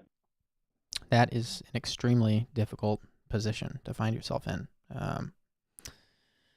So is your wife, or your former wife, narcissist as well, you think? Or you mentioned you think your parents have some kind of... Yeah. I wasn't sure. I'm not sure when people say narcissist, if they're throwing that term around. To me, when people use that, I take that to mean that they think they're certifiable. Yeah, I think they definitely have traits of narcissism, especially my wife. She was always like, well, for instance, okay, so the first time she kicked me, or the last time she kicked me out, the final time, she kicked me out 3 total times, but the final time, Goodness. She basically, the whole house was disgusting, and we both did not have the energy to clean it. I mean, it was trash everywhere, dust everywhere, you name it. And the day after she kicked me out, I come back to get some of my stuff, just like the essentials, like a computer, phone charger, whatnot. And she had cleaned the whole entire house, top to bottom, completely spotless. Okay. And it acted as if I wasn't there anymore, therefore the problem was dealt with. I see. Yeah, that sounds like you may be dealing with a bunch of narcissists. Of course, we can't diagnose anybody here on a call, and I'm not qualified to shrink anyone, but I have had many very close encounters and long-term experiences with narcissists, as it sounds like you may have. There's an old psychology joke that there are no narcissists. They found that they've done all this research on narcissism, and actually none exist because they've never diagnosed one, because none of them will come get diagnosed. So it's like probably the third time I've cracked this joke on this stream, but it's actually not a funny joke. It's a hilarious joke, but it's also not funny, because it's like the if you a personality disorder is kind of like a virus. You know, we're still learning how they develop and what we can attribute them to, and whether or not they're curable. It doesn't look like in many cases it is a curable thing. And so it's a really messy subject, and I'm really sorry to hear where you are. You may never get the answers you need. You may never get closure you need if you're dealing with a narcissist. You know, narcissists aren't very good at giving closure on things. Try as you might. You'll just get a mirror every time you try to go to them. They'll just hold up a mirror. They'll just mirror to you the whole time. So I'm going to recommend a couple of books to you. But before I do that, is there anything else you want to share about your story? Because it sounded like you were in the middle of sharing, and I don't want to cut you off with book recommendations. Oh, no, you're fine. You're fine. No, I don't think I really have anything else to share. I just want people to know that, you know, if love is blind. Love is a blind thing. So when you get into a relationship with anybody, whether that be friendship or a romantic relationship, you know, that's one of those things that you won't notice half the bad stuff they do, because you're too enamored with the good things they're doing for you. Right. And the companionship that they might have. But with me, that's definitely the case. And I just want others to know that, man, don't go down that road. You need to analyze people before you even make that decision. I was 17 when we met, and boy, I did not have the experience or even the brain power to think through that and contemplate, is this a good decision? Is this person really I want to be with? And right. But yeah, that's all I had to say. I'm so sorry to hear about your experience. That is so traumatic. You know, I don't want to preach to you, but because of where you are, I'm going to say some things to you that I would have wanted to know at times of my life, dealing with cutting ties with narcissists. First of all, I'm glad that things aren't so bad with your parents that they're unwilling to help you out in this season. I'm glad that you have at least somewhere to stay. It doesn't sound like it's ideal. I'm sure you're ready to get out of there, but I'm glad you're not sleeping on the street. Right. Does make me wonder if things aren't great with your parents, if there's someone else you could stay with for a while, even like a grandparent or an aunt or uncle or cousin. Is there anybody that could put you up temporarily outside of your parents? No, my closest friend lives in Utah, and my aunts and uncles live in multiple different states. No more locations. No more. I'm talking over you because I want to cover up the locations. Please, no locations. We want to keep this anonymous for your sake, and also for the sake of everyone here to know that this is a safe place to share anything. But I get the point that you don't have many people around your hometown where you are. I'm sorry to hear that. But the things that I wanted to say to you are that one of them I already said, that you may never get closure. The other thing is that if you are in fact dealing with someone with narcissism or something like narcissism, your name may be dragged through the ground. When things blow up with a narcissist, they will create a story about you, and this is what they tend to do. They tend to create stories about you that aren't true in order to control the narrative so that they can save face. And you might already know some of this, so you can stop me if you do. But I'm just trying to prepare you for what you might be coming into so that you can do some work on your end to not fight back, because fighting back is often the worst thing you can do. That's why I'm telling you this. Like, if that happens, you don't want to fight back. You kind of, it's a fine line, because you got to protect your own reputation, but you can't fight fire with fire with a narcissist. If you fight their fire with fire, you're cruising for a bruising. So I'm not sure if that's helpful to hear, but I wanted to just at least give you that warning sign that if this gets nasty with any of the narcissists you may be dealing with, that it may be a very difficult road ahead for you, but you'll find some peace, and it'll show you who your real friends are. Do you have people that you can lean on? Do you have people that care about you? I know you said that your parents are pretty much your closest relationship where you live, but do you have people you can call? Do you have people that believe you, that trust you and know you, that you can even call? Yeah. You do? Okay, good. That's great. You're going to need those people. Oh yeah, I've I've been taking advantage of all the time I have whenever I'm upset, to send out a message to them. I'm so glad you have that. It would be a lot worse if you didn't. So I want to make a few book recommendations. The first one is called Should I Stay or Should I Go? Are you familiar with that book? I am not. It's by Dr. Ramani Deversala. She is amazing. She is a psychologist who has probably done the most work of anyone on the planet, or at least arguably, on narcissism specifically.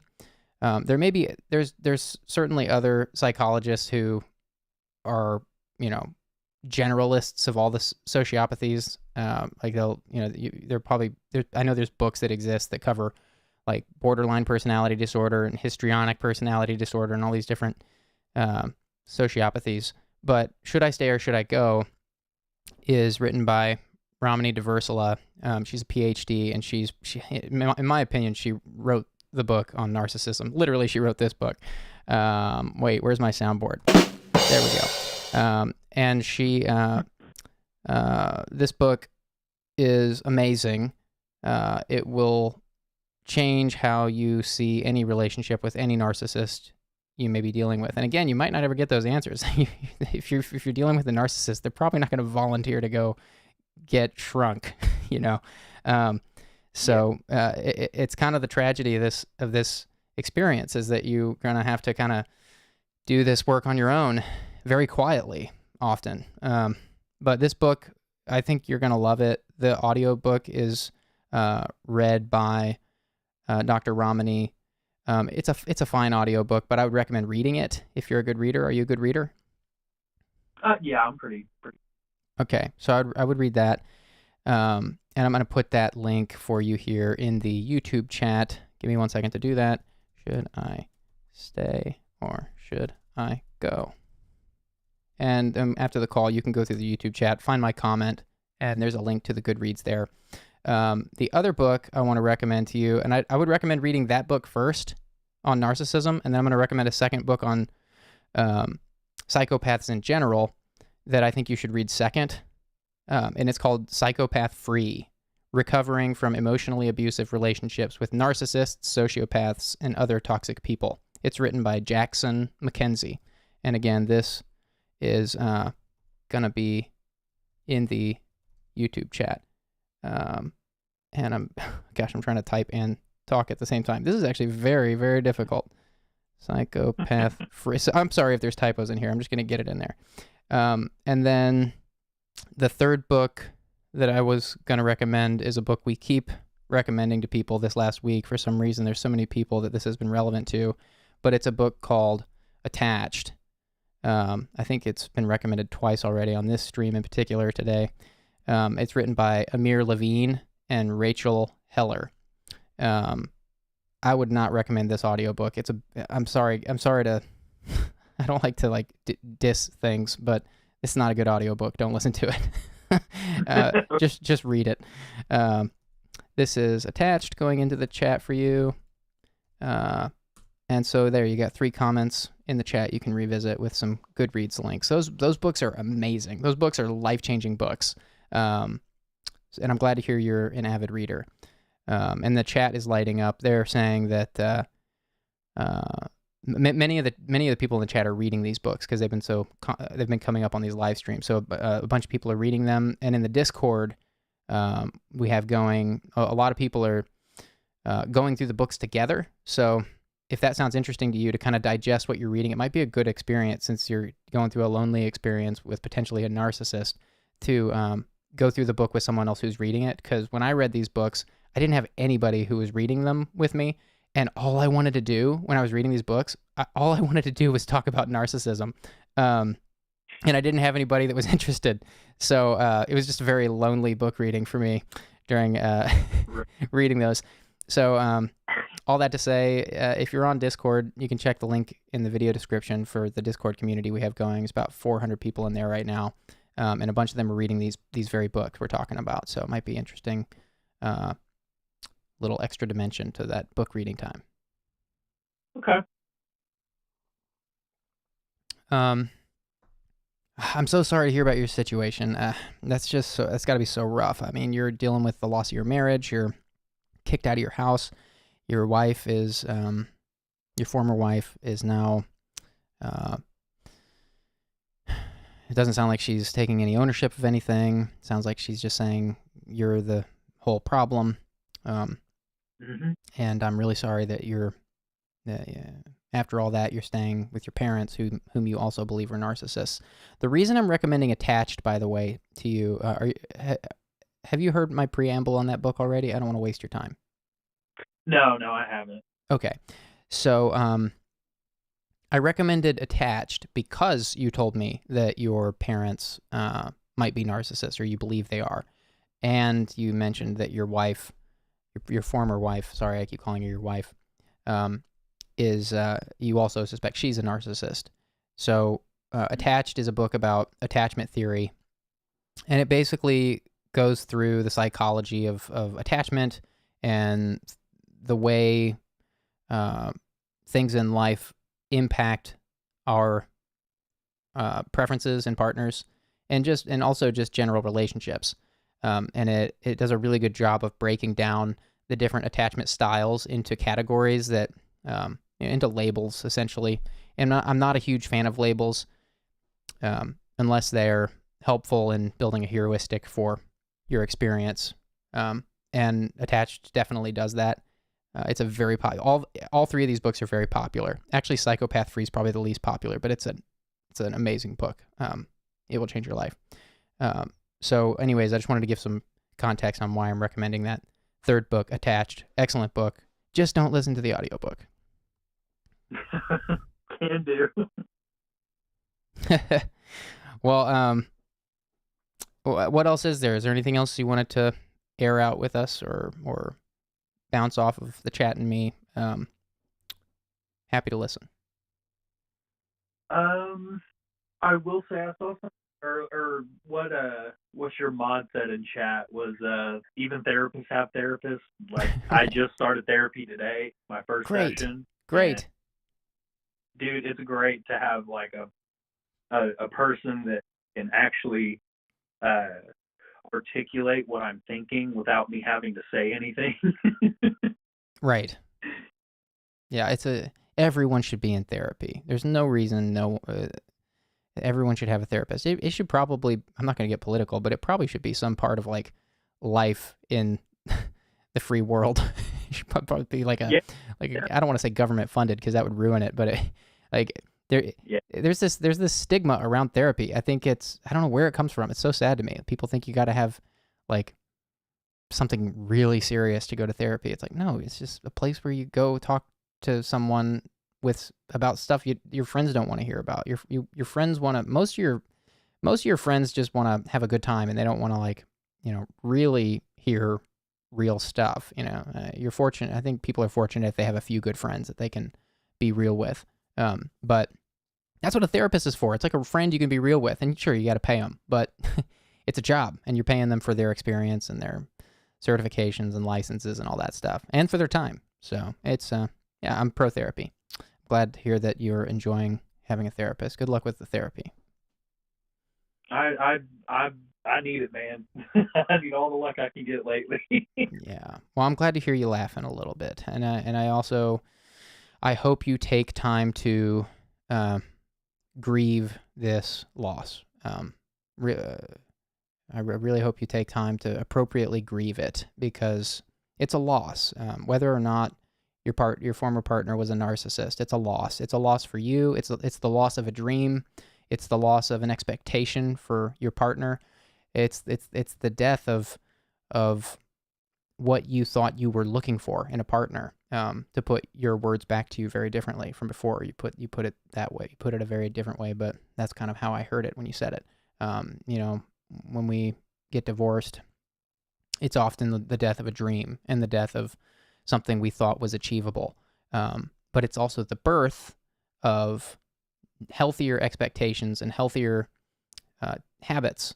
And we can't get to that healthier side of things until we fully grieved the loss and we got to let that thing die.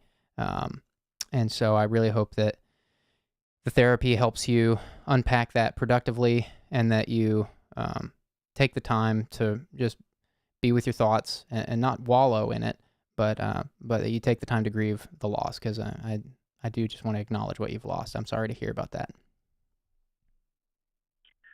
Yeah, I mean, it's part of life. It's, I'm obviously not the first person to get divorced, not the first person to get kicked out of the That's house. Healthy perspective, of course, but it's still a loss. It's still a loss, when we... Yeah. If your brother had died or something like that, you wouldn't have been the first person to lose a brother, but you still got to mourn that loss. And that's my only point. I just don't want to... I like to encourage people to take that time and do that. When I got divorced, I'm divorced. I took a lot of time to just grieve the loss of it and to feel everything, because I didn't want it to rear its head later, like 3 years down the road, because I had suppressed it. Just because if we suppress things, they just come back with a vengeance. So I took a long time to, I didn't see anybody for a long time, and I just really just grieved it. And I think that's healthy. Not wallow, but grieve in a way that's like a contemplative way, an introspective way. It's like, what was that I was looking for, and reading books like these books we're talking about here at the same time. I'm trying to distinguish between wallowing and productively grieving.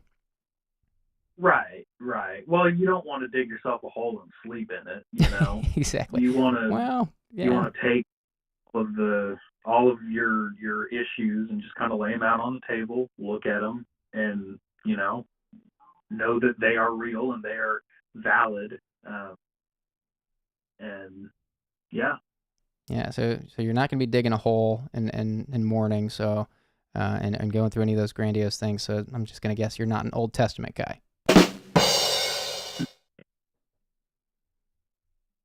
That was a joke. You didn't hear the soundboard. I have a soundboard going when I make jokes. That was the joke. Oh, I hear the soundboard. Oh, you can hear the soundboard on the call? Yeah. Oh, I got wow, it look put at that. Wow, it's just working. Look at things working. This is amazing. Maybe it wasn't a funny joke. I'll probably get some heat for that joke. I'm pro things, guys. Come on. This is a joke. All right, but yeah, in all seriousness though, I'm trying to keep things light, but I am glad to hear that you're in good spirits, and I'm glad to hear that you're in therapy. I'm glad to hear you've got it sounds like you've got very healthy perspective on where you are, and that's worth celebrating. So I think that's excellent. Hope to see you in the Discord. That would be great to get an update from you there. Absolutely. I'm actually already in the Discord already, so. Oh, great. And I've seen people suggesting during our call here that we get a book club channel for discussing books, and that we're going to do that. Done. So we'll do that. I'll get that. I'll make sure that gets up tonight because there's so many people reading these books. So welcome to the Discord, and because of you, we'll have a new book channel. Good. That'll be good for me. Well, thanks for calling and sharing, and call again anytime. Absolutely. Thank you, Julian. Take care. Okay. Gonna open up these lines again.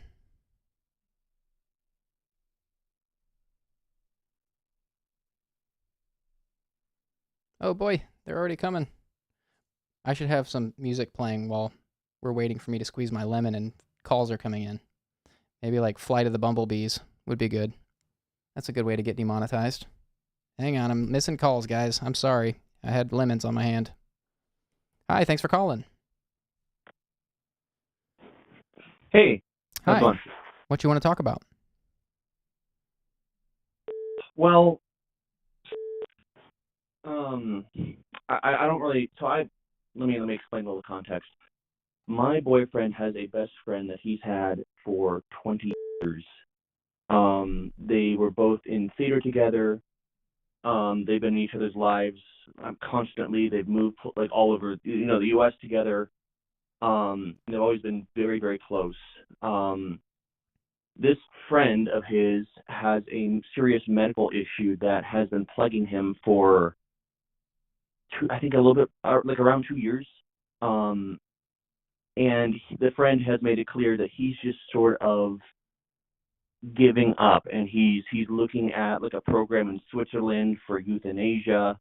And if he can't get into that, he's just saying he's going to jump off a building or something like that. And I'm trying to know how to deal with this because that friend's a friend of mine too, but also with my boyfriend being so close to this person. It's something that's kind of a recent development. So I'm kind of, verbal diarrhea. Sorry. Okay, so that took a turn I wasn't expecting. So it sounded like there was going to be some some cheating or some infidelity or something, but it doesn't sound like that's what happened. It sounds like you've got a no, not at all. You and your boyfriend have a friend that is on the verge of suicide. Yes, who is he has actually already attempted to take his life once before this and failed.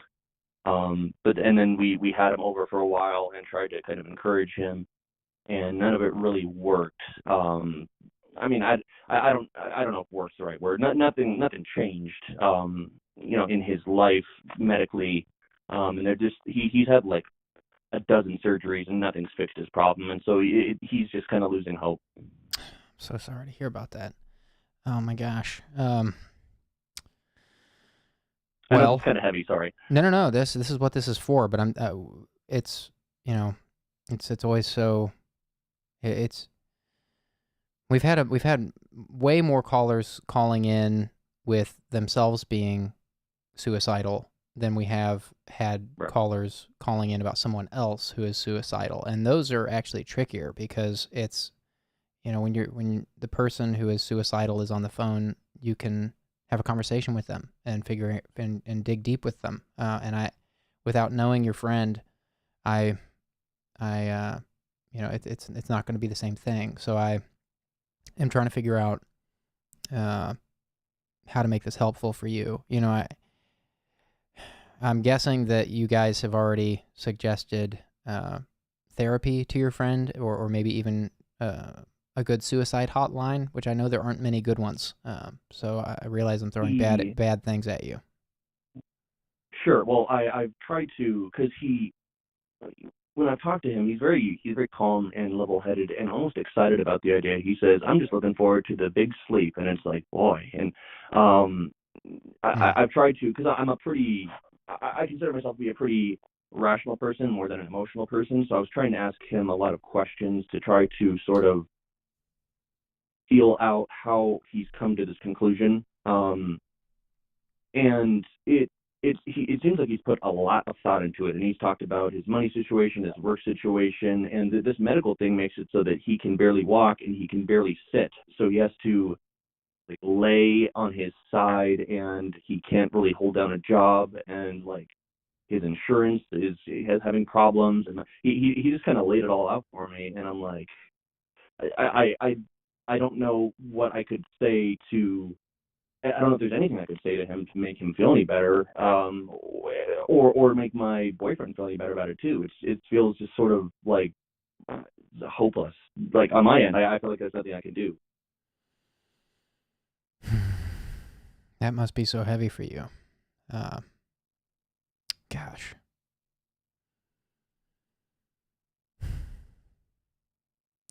Yeah, is he crying for help? I mean, is this a cry for help? Is there you mentioned you're a reasonable person and not so much emotional. And I'm wondering if maybe that puts you at a disadvantage in dealing with him. Maybe your boyfriend, is he more emotional? Would he be a better person to cater to your friend's emotions? Maybe your friend is crying out for help. I mean, he sounds like he's sharing a lot of explicit details about why he wants to die. Maybe reason isn't going to go very far with him.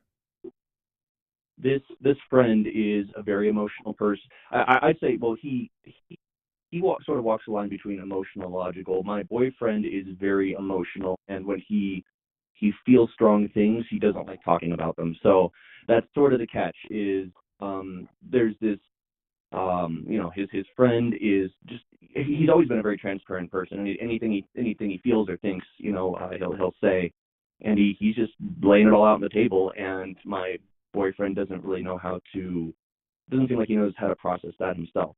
I think he's at a better place of talking to his friend than I am, because they've been friends for 20 years and I've known this friend for maybe 5 or 6. I see. But I guess I don't know why I called, because it seems like there's little you could even, I put you in a weird spot too, because I mean, how much can you, I guess maybe you're just a sounding board. I don't know. I just don't know what to do. No, I get that. It's perfectly acceptable to call in here with anything like this. Of course, without your friend being on the line here, there's little we can explore. But I am wondering if do you think you could convince him to call in here? I mean, I know that's a long shot, and it's a long shot that we would even be able to know when it's him. But sure. But well, if I'd make sure that he mentions that he had been encouraged to call in, and I feel like his situation is so particular, you might pick up on the details of it. It's I guess that would make more sense. It's maybe I'm being a little selfish calling in and saying, what am I going to do about it? But it's my friend of my boyfriend, and they are both in a tougher spot than I am with this. No, I don't think you're being selfish at all. In fact, KO from the chat says, you're a good boyfriend caller to support his friend too. And I think it sounds like you're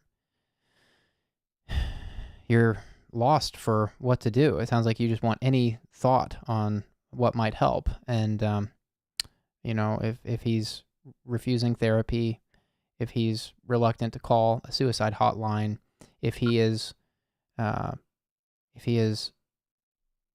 telling you elaborate details on why he has decided to go for the big sleep, that seems pretty serious. I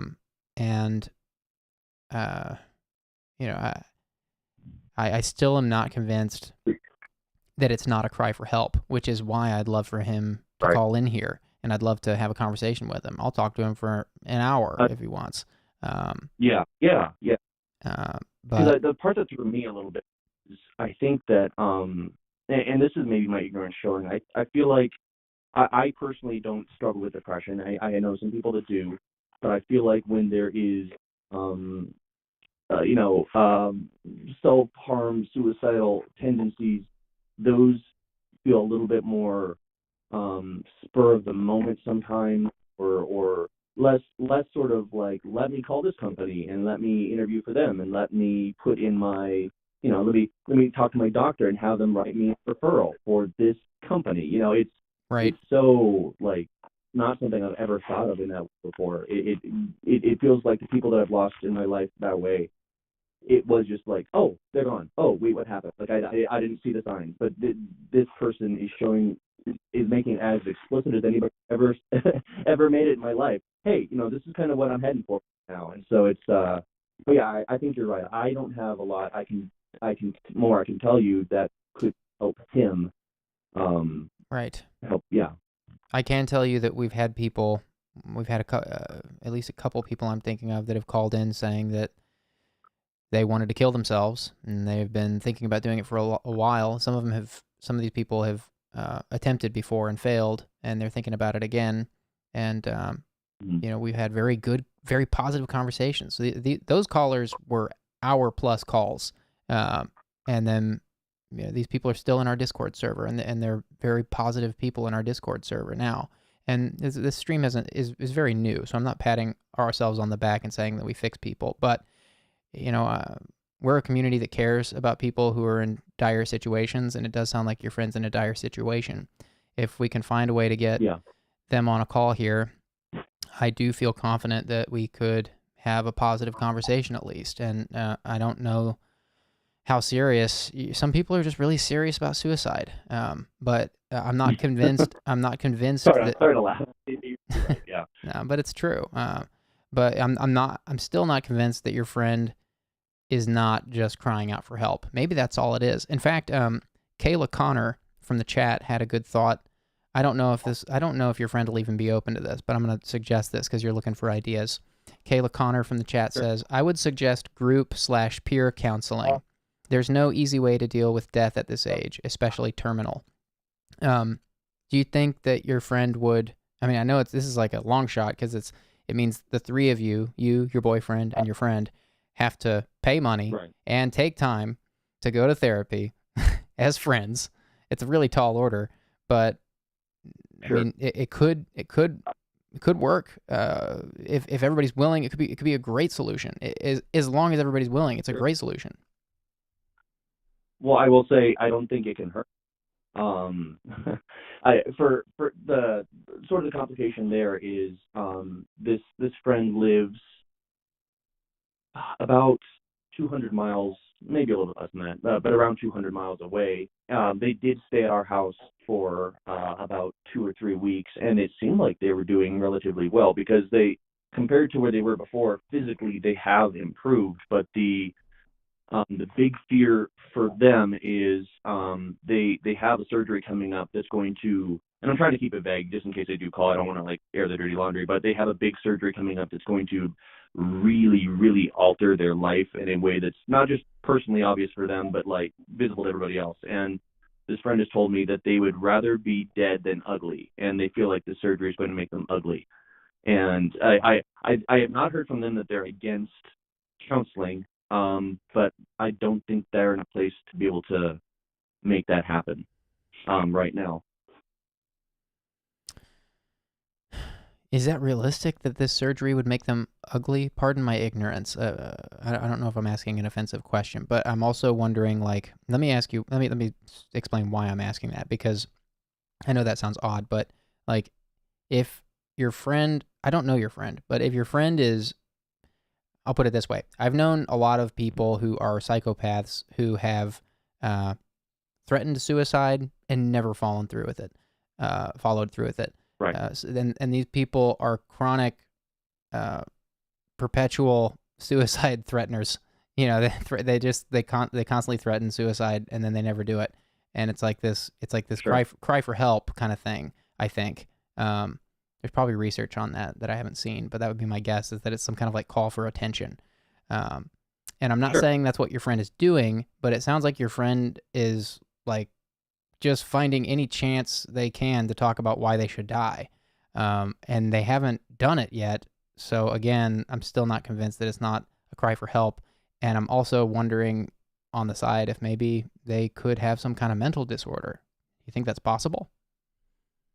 It is possible. I will say, in the time that I've known them, I think that they are, and this is not a slight towards them, just some people this way, they are very,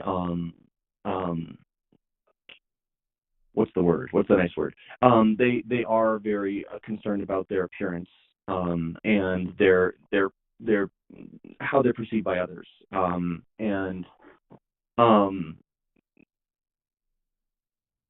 So for me, in this case, I think if they, but basically what they've said is I want to go out with dignity. I don't want to just be found in my car. I don't need to scrape off the sidewalk. Like if possible, I want to go out in this way where it's a celebration more than a mourning thing. For me personally, I don't necessarily think that this is a knowing this person for a couple of years. I don't think this is just a cry for help. I think that there's definitely intent behind what they're saying. And the only reason that the word's kind of getting around the way it is because my boyfriend is such close friends. They talk almost on the phone daily or text all the time, so anything that happens in either one's life, they're letting each other know. So I think we were the first ones to know, and he's also told his parents, and he's going to talk to his doctor about it. And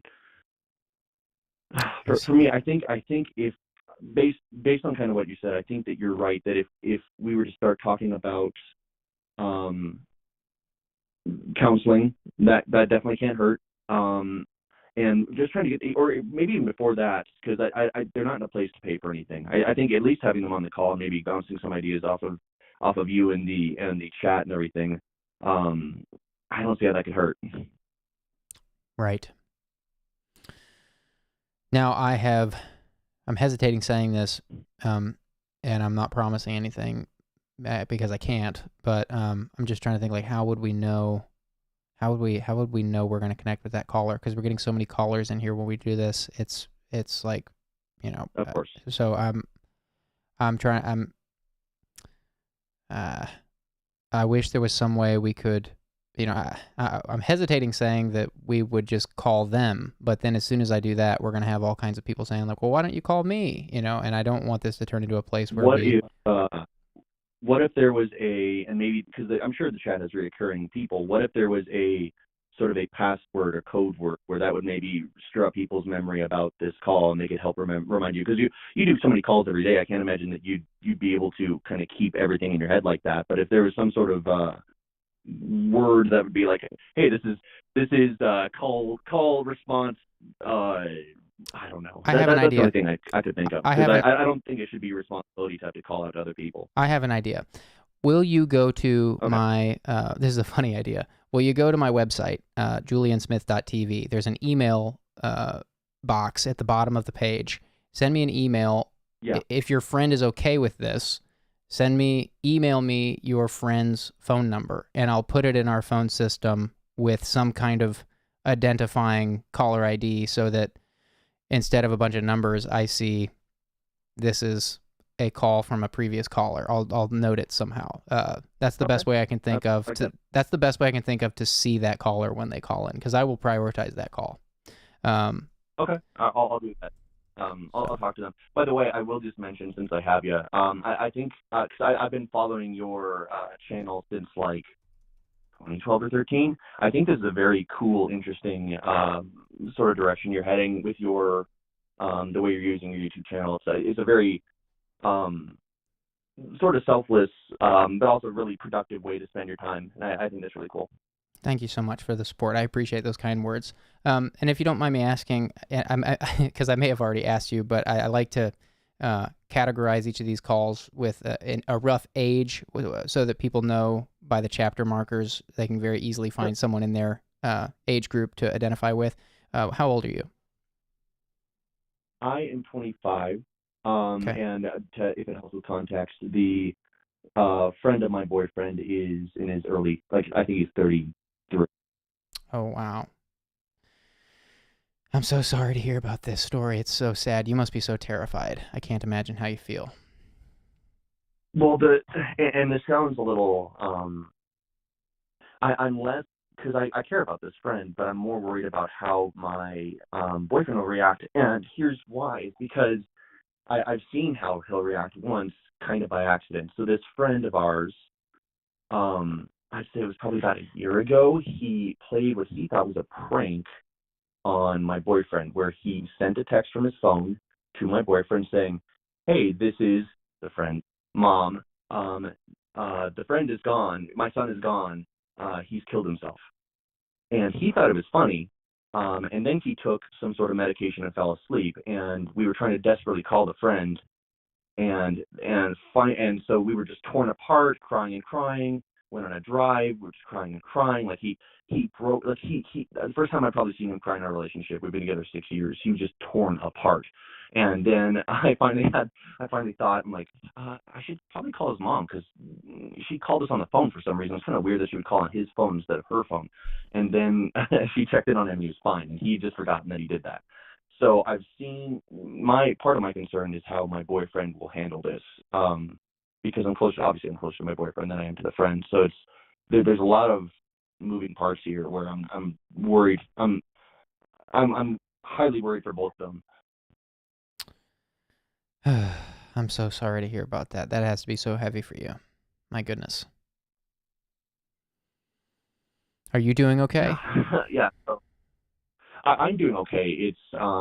It's definitely something that's sort of weighing on the back of my mind every day, and I tend to be a more lighthearted person, but it's definitely sort of in those quiet moments, like, when you're getting in your car and you're getting ready to go somewhere, when you're taking a shower or whatever. I'm just sort of thinking, like, what can I do? Is there anything I could do? Is there anything I could say to change his mind?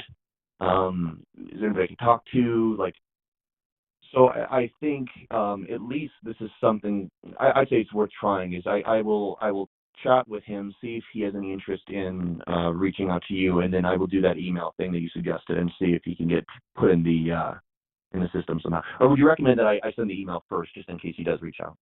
I would feel more comfortable if your friend knew you were giving me their phone number. Okay. And that makes sense. And if they're okay with it, send me the number, and I'll give them a little nickname, a little caller ID nickname that I'll remember. Okay. That works for me. Thank you so much for calling in and sharing. I'm sending you a hug, sending you good vibes, and I'm hoping the best for your friend. I'm sorry to hear. It must be so hard being around all that negativity.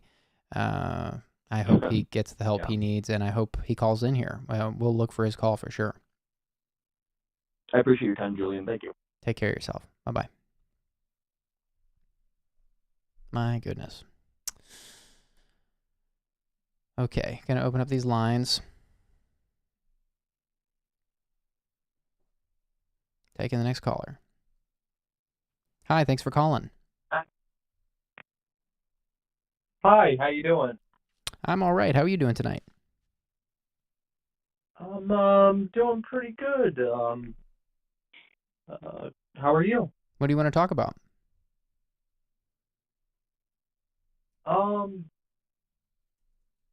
Honestly, man, I wanted to start off by just saying I'm a huge fan of yours. I've grown up on your videos, and yeah, I'm actually pretty shocked to be on the phone with you right now. It's kind of crazy. I do appreciate that, and I appreciate your support. Is there a reason for the call tonight? Yeah, I've been going through a lot, and throughout everything, I don't want to keep you, but throughout everything that I have been through, I just want to let everybody know that there is light at the end of the tunnel, and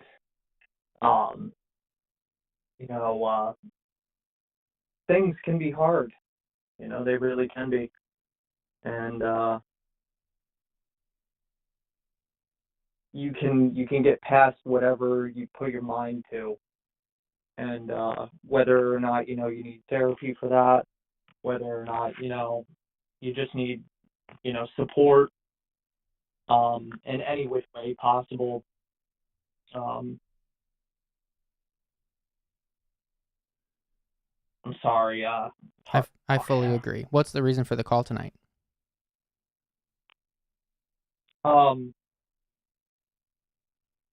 Toast. I toasted that person. They were not prepared. That is toast count 3, I believe. My friend, I hung up on you. I'm really sorry. We got people calling in here suicidal and stuff, so I'm not trying to be rude. If you do collect your thoughts,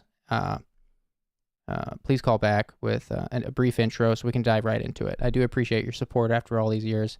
Not trying to be rude. I'm just trying to respect the callers. We got people calling in suicidal, as I stated. So I'm sorry you got toasted. All right. Let's open up these lines again and see what happens.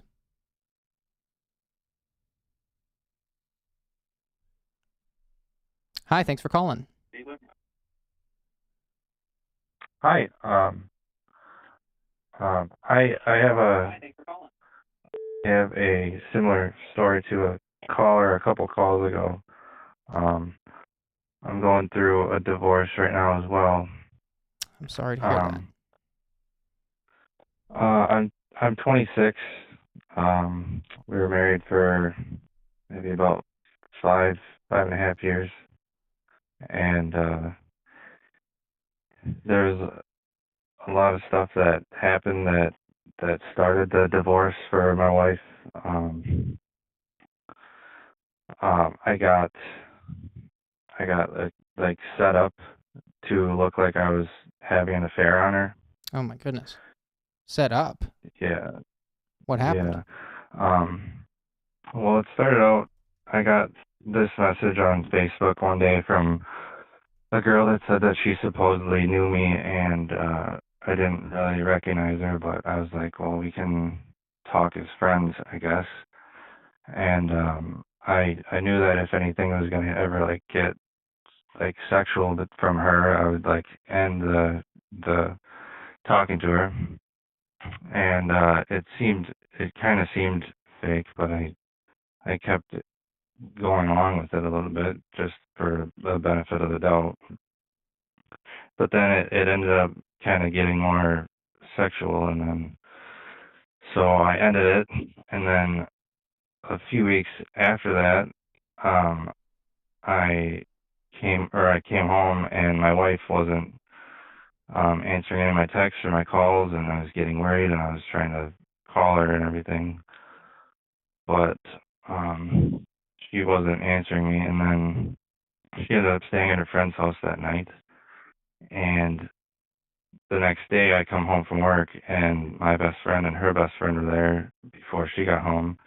And then she came home and wanted to talk, and like I admit I did some things that weren't great, and I didn't tell her about some stuff, but I never like cheated on her. And so we talked, and then she came up with all these fake messages that looked like it was for me to this other girl that looked like I was having an affair on my wife. And so I pretty much got like blown out of the water, and then there was like stuff planted in my house, like used condoms and. Oh my gosh, they went all out. Yeah. They went and got condoms and laid them around? Yeah, there was like my best friend and her best friend. Well, I guess there was like multiple accounts that were made. And my wife one day got a message on Facebook from another girl that said that she was best friends with the girl that I was talking to, and said that she was looking through her phone and found messages from me to her that was saying that I had an affair on her, and a bunch of like messages that said that we were having sex and like talking sexually and stuff.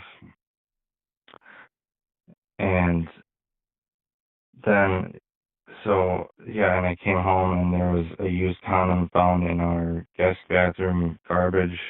There was a used condom found underneath our bed. Another one found in my truck.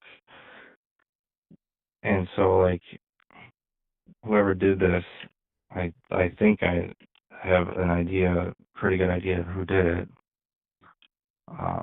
But they're really close to me, and they knew how to get to my house. So somebody, And I don't want to get graphic, but you mentioned used condoms. So like somebody actually, like, for the sake of discretion, I'll just say that they were like literally used. they might not have been literally used, but set up to make it look like they were used. And Goodness, I this is such an looked elaborate. at one of them. I was like, can I see one of these used condoms? And I looked in it, and I mean, I don't want to get too graphic, but it didn't look like semen, if you know what I mean. Right. Like it looked like pure white, like it could have just been like lotion or something that was put into a condom to make it look like that. I see. I'm so sorry. You mentioned that I was taking some notes, and so I might have missed something, ironically, in taking my notes.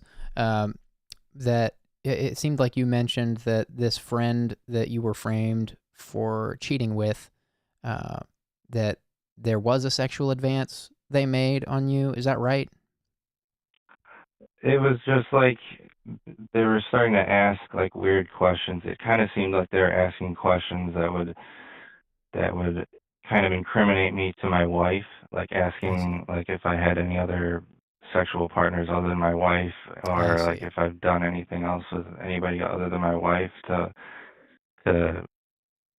like get incriminating evidence in the messages, if you know what I mean. Right. But then I ended it, so like they didn't have enough to go to my wife about it, so they doctored up a bunch of fake messages to make it actually look like I did it, because I ended talking with that person. And to me, it seems like it was my best friend behind all of it, because through the past 6 months going through this divorce, my best friend has gotten, well, even before the divorce, my best friend has gotten a lot closer with her, and then even through this whole divorce, they've been hanging out all the time, and I've found out from friends that they've been hanging out, and my old neighbor across the street sees whenever my friend comes over to the house, because I'm not currently living there anymore. I'm so sorry to hear that. Are they? Do you have reason to believe that they're like shacking up or something? I mean, kind of seems like that, like because I'm friends with my old neighbor, and so he says that, like, he's over there almost all the time, and he spends the night sometimes, and and a couple times I've gone over there to pick up some things, and I mean, I'll admit I snooped around a little bit to see if I could find anything, and I found a few pair of his boxers in the laundry or in the dryer. That must be so hard for you to be finding that stuff. Your best friend, the person that should have been there for you through the divorce. Yeah, we were best friends for 20 years, since elementary school. My goodness. And throughout this whole thing, he hasn't said he hasn't talked to me in months. He hasn't tried to contact me. The one time that he did try to like say something, he just wished me happy birthday, and that's it. And this whole time they're going on trips. They're going to, I'm still logged into our Expedia app, so I can see different places that they've gone or hotels that they've stayed at. And one day I got a notification that said, it had my best friend's name in the notification, but it came through my phone because it was linked to the app. And it said something like, oh, enjoy your stay in whatever location. And it was a hotel with a single king bed. So you can put two and two together about that. So what was your marriage like before it ended? Was it a good marriage? Or I'm trying to figure out what kind of loss this was for you. I thought it was mostly a good marriage. We didn't fight that much. Like, we never got to that point where most divorce marriages are, where you don't talk to each other all the time or you sleep in separate beds. Like it never ended like that. Like I admit, maybe the past year or so before her bringing up the divorce, I was kind of in this depression from my job, and I was kind of worried about losing my job because I wasn't that efficient at it and I wasn't that great at it. So I was just kind of maybe bringing that home and kind of in this depression. And she would say that like I didn't give her enough affection or enough compliments, or maybe didn't have sex enough, and so she just thought that I didn't love her anymore or was attracted to her anymore. But I thought that it was, for the most part, still a good marriage and that it could still be worked through.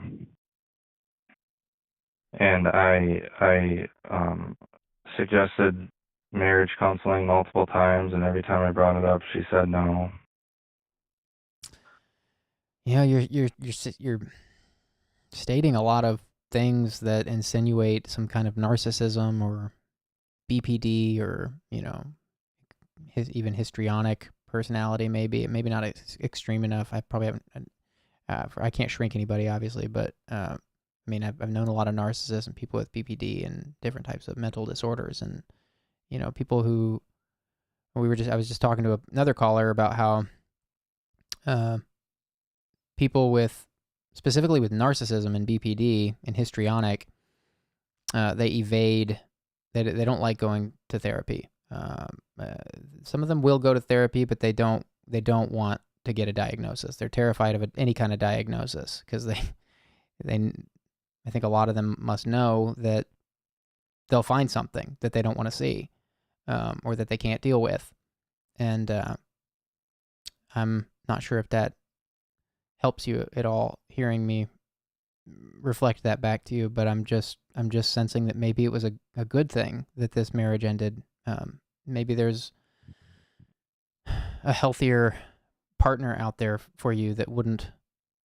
I mean, your wife and your best friend. I mean, what are the odds of that? That is so insane. Like, your best friend since elementary school and your wife worked together, from what it appears, to break up your marriage, and now he's sleeping at your old house. I can't imagine what that feels like. It's very hard, and I'm not sure. I mean, it's possible that she had a part in it, but I also think that she might not have had a part in it, because like there was like the things that I've done, like I've done like some drugs and didn't tell her about it, and I feel like if she found out prior to me admitting some of this stuff to her, that she would have said something earlier.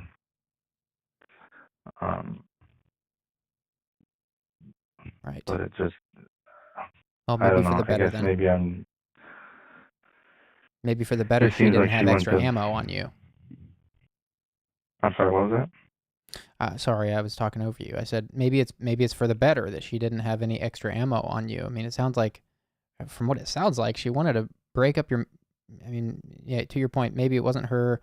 There's a lot of maybes going around here, but someone framed you, and from what you've shared, I see your logic that it makes most sense. It would have either been your wife or your best friend, especially if your best friend's over there, like at your old house all the time and going on vacations with her.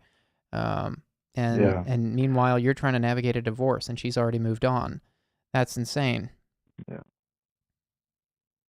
And like even prior to the divorce, I noticed like my friend, he was getting a lot closer with her, and like I trusted him, so like I wasn't worried about that, because I never would have imagined that he would do that to me. So like I trusted him.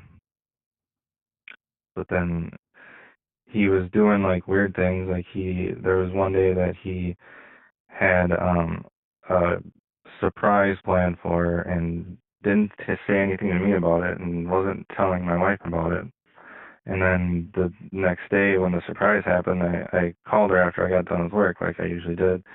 And she's like, oh yeah, he took me horseback riding in a location that was 2.5 hours away from our house. And they were still 2 hours away from my house at the time when I got done with work. How are you feeling at all this? I mean, I'm sure it's got to be complicated. I mean, I know you've got to be devastated about your friend. What are you feeling about your marriage? Are you feeling hopeful at all yet, or is it still just soul crushing? It's very soul crushing, and it's actually going to be finalized this Thursday. This Thursday is the final court date. But it's very devastating, and I almost just feel numb to the whole thing now. Right. I can relate with that. And we built a house together. Like we built a house that we were living in together. Like I personally put in many hours of work into that house, and it's hard going from the house that I built, like this nice new house that I built, to now I'm living in half of a duplex that's just an old duplex, and just very different. Yeah. Do you have anybody around you that you do trust and that trusts you? A few people, but it was also one of those situations where at the beginning of this divorce and when this was going on, I was hanging out with people, but then sometimes I might have been too depressed or something around them to where they haven't really been contacting me as much lately. And so the past few weeks, it just seems like I've just been on my own about all this. That is a very scary place to be by yourself, especially after you've experienced some horrific amounts of betrayal and two-facedness. And that has to be the loneliest feeling in the world. It is, and it's affecting my work life. I find myself at work just stopping doing my work just to like think or get distracted about something or overthink about everything that's going on, to where it's affecting my efficiency at work. And that's also a scary feeling as well. Yeah, I want to recommend 2 books to you. The same 2 books I recommended to the last caller that you referenced. I don't know if you made note of those books I recommended to them. Specifically the ones about psychopathy. I was watching and listening when you were talking about those books. Okay. So I didn't make note of them, but I saw them in the chat earlier. Okay. I'm going to put them in the chat for you again because here's why. If, and it's a big if, but not too big of an if from what I'm hearing, if you're dealing with a sociopath with your former wife, that first book I recommended to the other caller, Should I Stay or Should I Go by Dr. Ramani Deversala, will be the best news in the world when you're reading it. It'll be like, that book will be your best friend the entire, you probably want to read it twice. It's actually, Dr. Ramani is amazing. She's just this brilliant, upbeat and like positive thinker and writer. And she also, I forgot to mention on that last call that she also has a YouTube channel that's completely free and full of stuff about narcissists that you should go watch tonight. Hundreds of videos she has on narcissists and how to identify one. And it's not nearly as informative as reading her book, but it can be a great place to start while you're waiting to get into the book. I'm going to take a second to plug those books again here in the chat for you so you can find them. And then also to plug her YouTube channel because it's just such an amazing resource, that YouTube channel. Let me get back to the chat here. This is Should I Stay or Should I Go? And then I'm going to plug Dr. Ramani's YouTube channel. Give me a second to do all this. I'm sorry. I just feel like this is... I wouldn't be taking the time to do this if I didn't think it was going to be very beneficial for you. Mark my words. You're going to love this rabbit hole I'm setting you on. Ramani Deversala. I'll put it this way. She's a psychologist with 1 million subscribers on YouTube. She's uncanny. Okay, let's see here. Dr. Ramani's YouTube channel. There may be some typos in here. I'm typing really fast.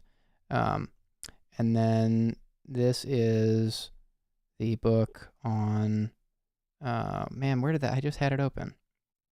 Psychopath Free. Here it is. This book is also very good.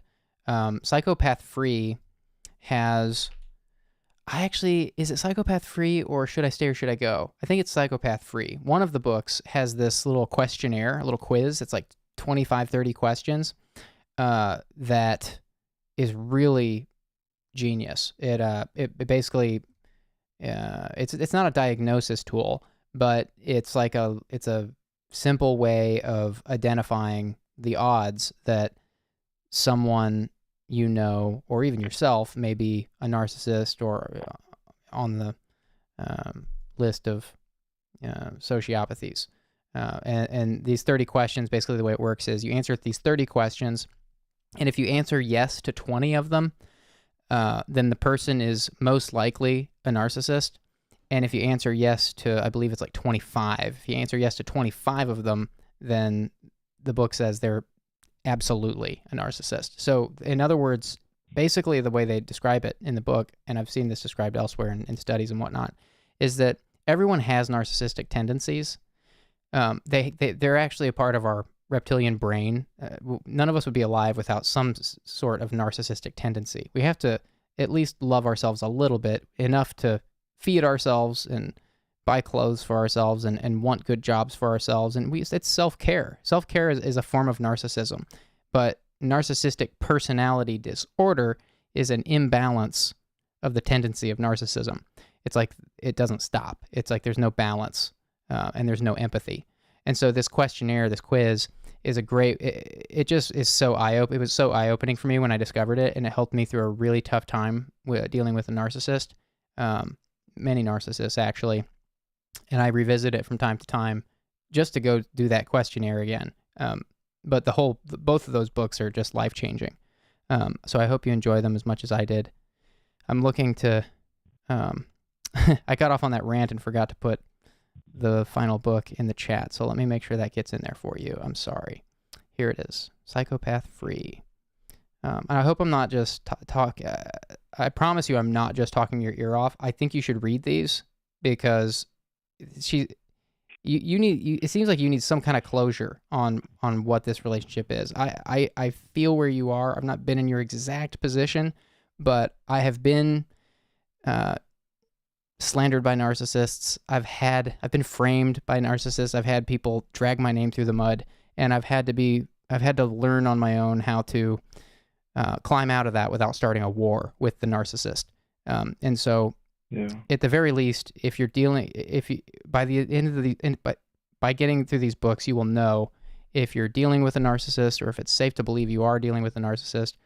And I just feel like that answer is going to really help you. And it sounds like you have time to read it because it sounds like you're on your own. And I'm just really sorry to hear about that. So I'm trying to just hook you up with anything I can think of. This is Thank you. Psychopath Free. Okay, so if you revisit the YouTube chat from our talk here, you'll see 3 links from me for those 3 different resources.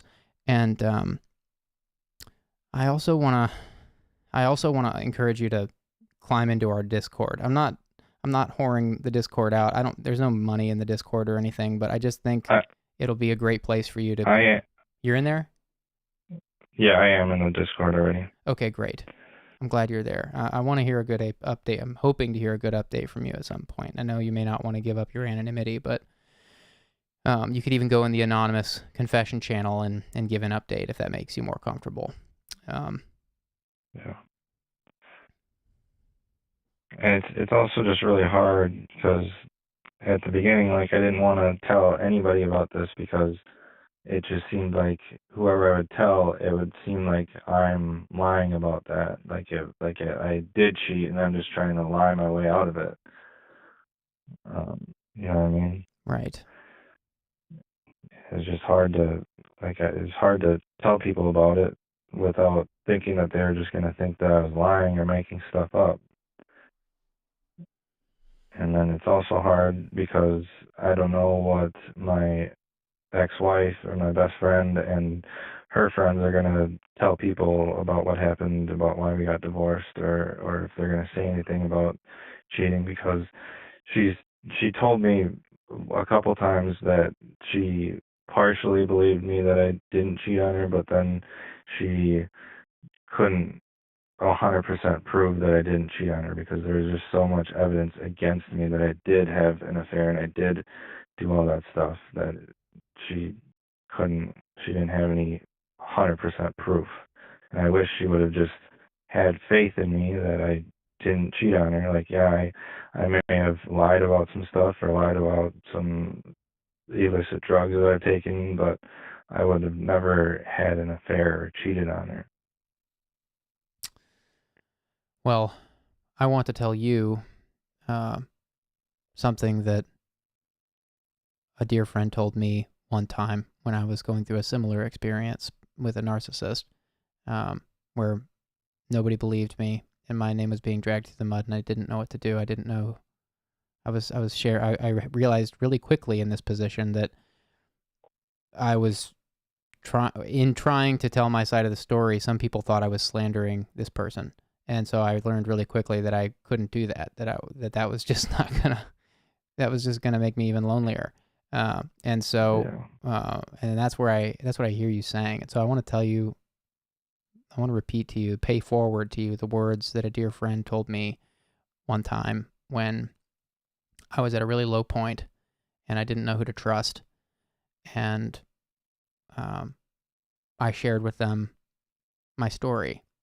And my friend said, after I ranted for about 10, 15 minutes probably, just pouring my heart out, they said, I believe everything you just said, and I'm so sorry to hear that. And I'm saying that to you. I believe everything you've shared here tonight, and this stuff happens to people. Some people get screwed by all kinds of different people, not just narcissists. Narcissist or not, it sounds like you got screwed. I don't believe you'd be calling in here saying these things tonight if you had cheated on your wife.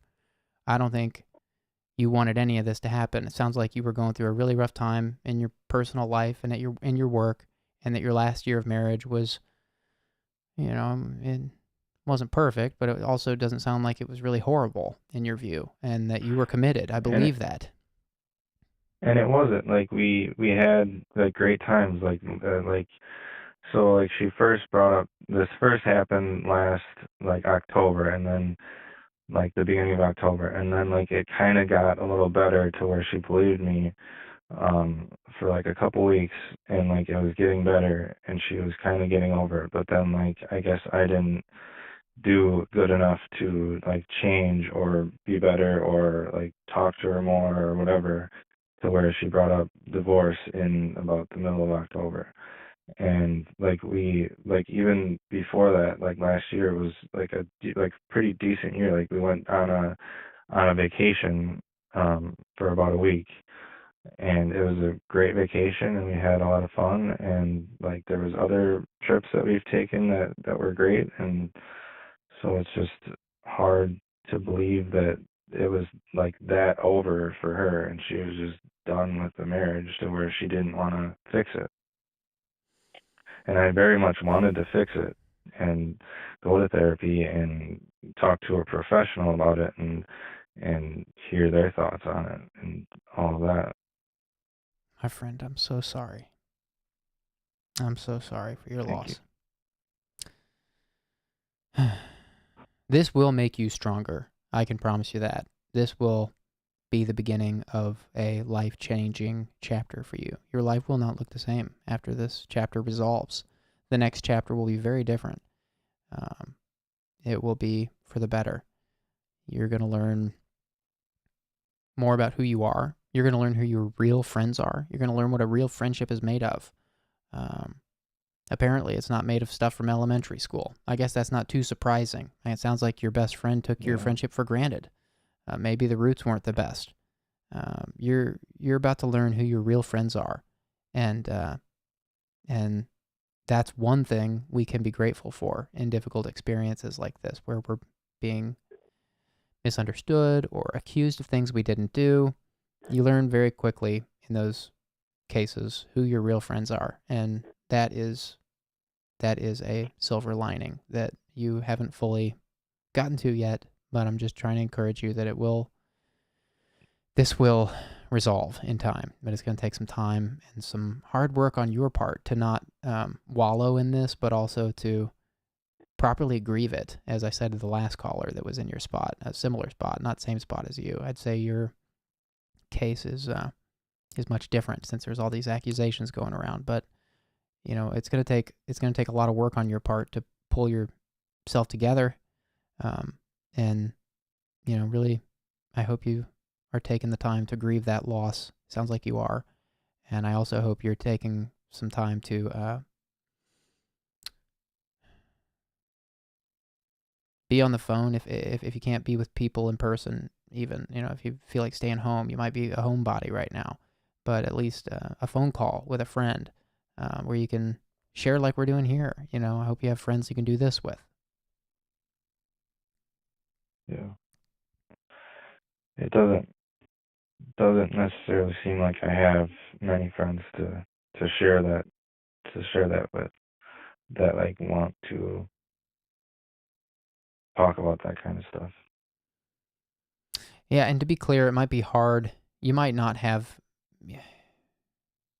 there may not be any useful way to share with a friend like you've shared here, because this is anonymous. Nobody can say, oh, so-and-so said such and such about so-and-so.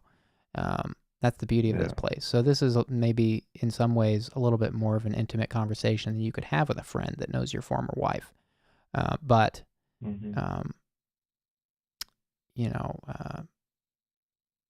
you have people around you that do care about you and that are checking in on you at least, or are you just completely alone in this?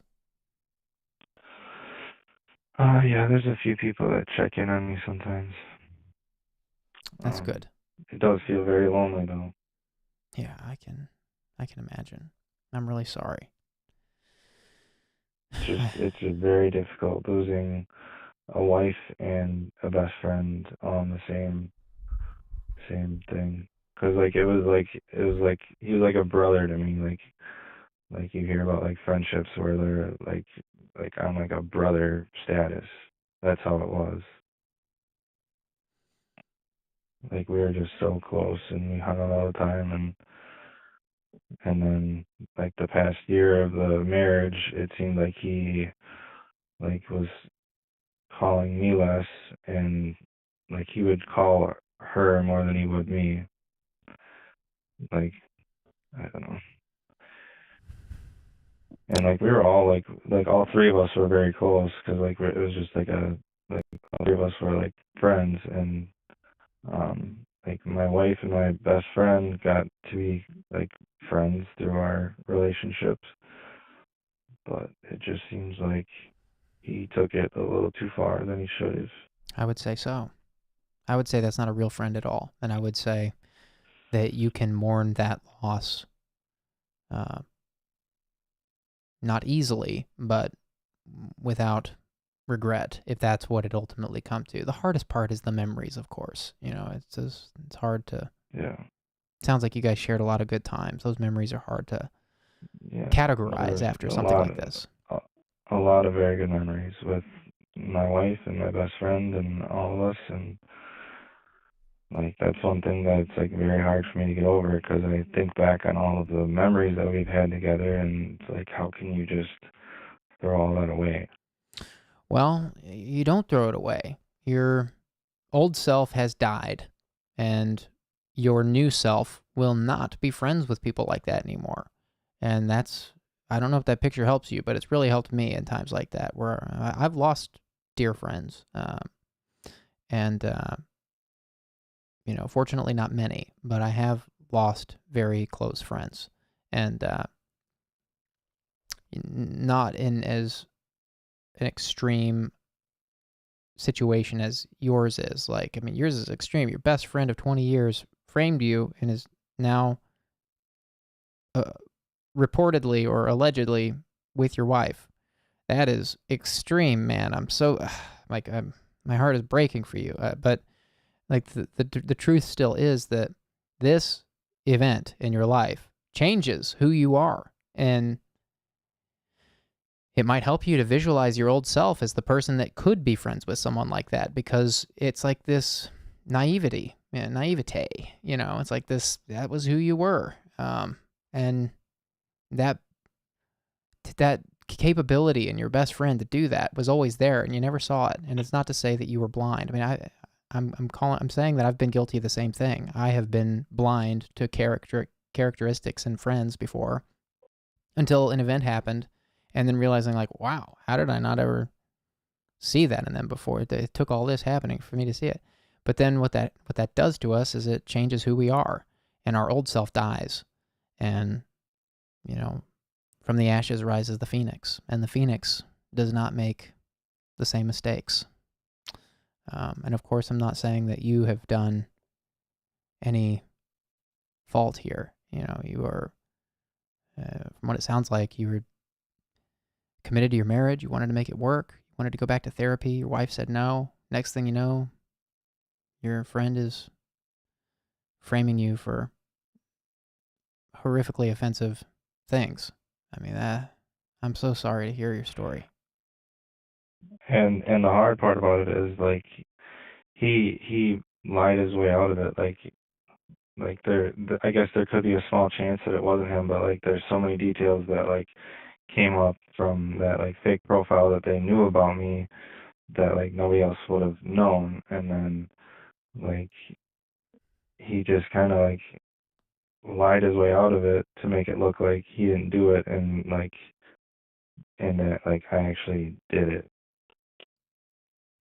And so like unfortunately my wife believes him that he didn't do it, and she's still hanging out with him because I even brought that up to her. I was like, it could have been him. Like there's all these details that point to it being him, but in the end she ended up believing him over me.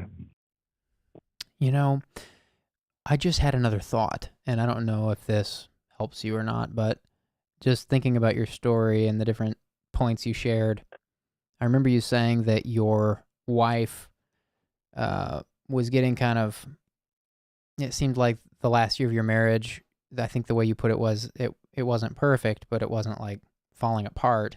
You mentioned that you were going through some depression, but that you were still committed to the relationship and you wanted to go to therapy and make it work. And I'm just wondering if it's possible. The picture that's coming to my mind is from Dr. Ramani's book, which you're about to read. Hopefully you actually read it. She talks about the narcissistic supply. A narcissist needs an input and an output supply, meaning they need a person that gives them narcissistic input, like food, and that can come in the form of emotional adoration, or like fluffing them up. They need someone to fluff them up, and then they need an output for all their negativity. So they need like a dumpster, and they need a little angel to worship them, and they need somebody to give all their shit to, and they need someone to tell them how great they are. And often those are two different people, and it's making me wonder if in the last year of your marriage you were not feeding her narcissistic supply, and maybe your best friend was, and maybe your wife just in a very simple way became enamored with him.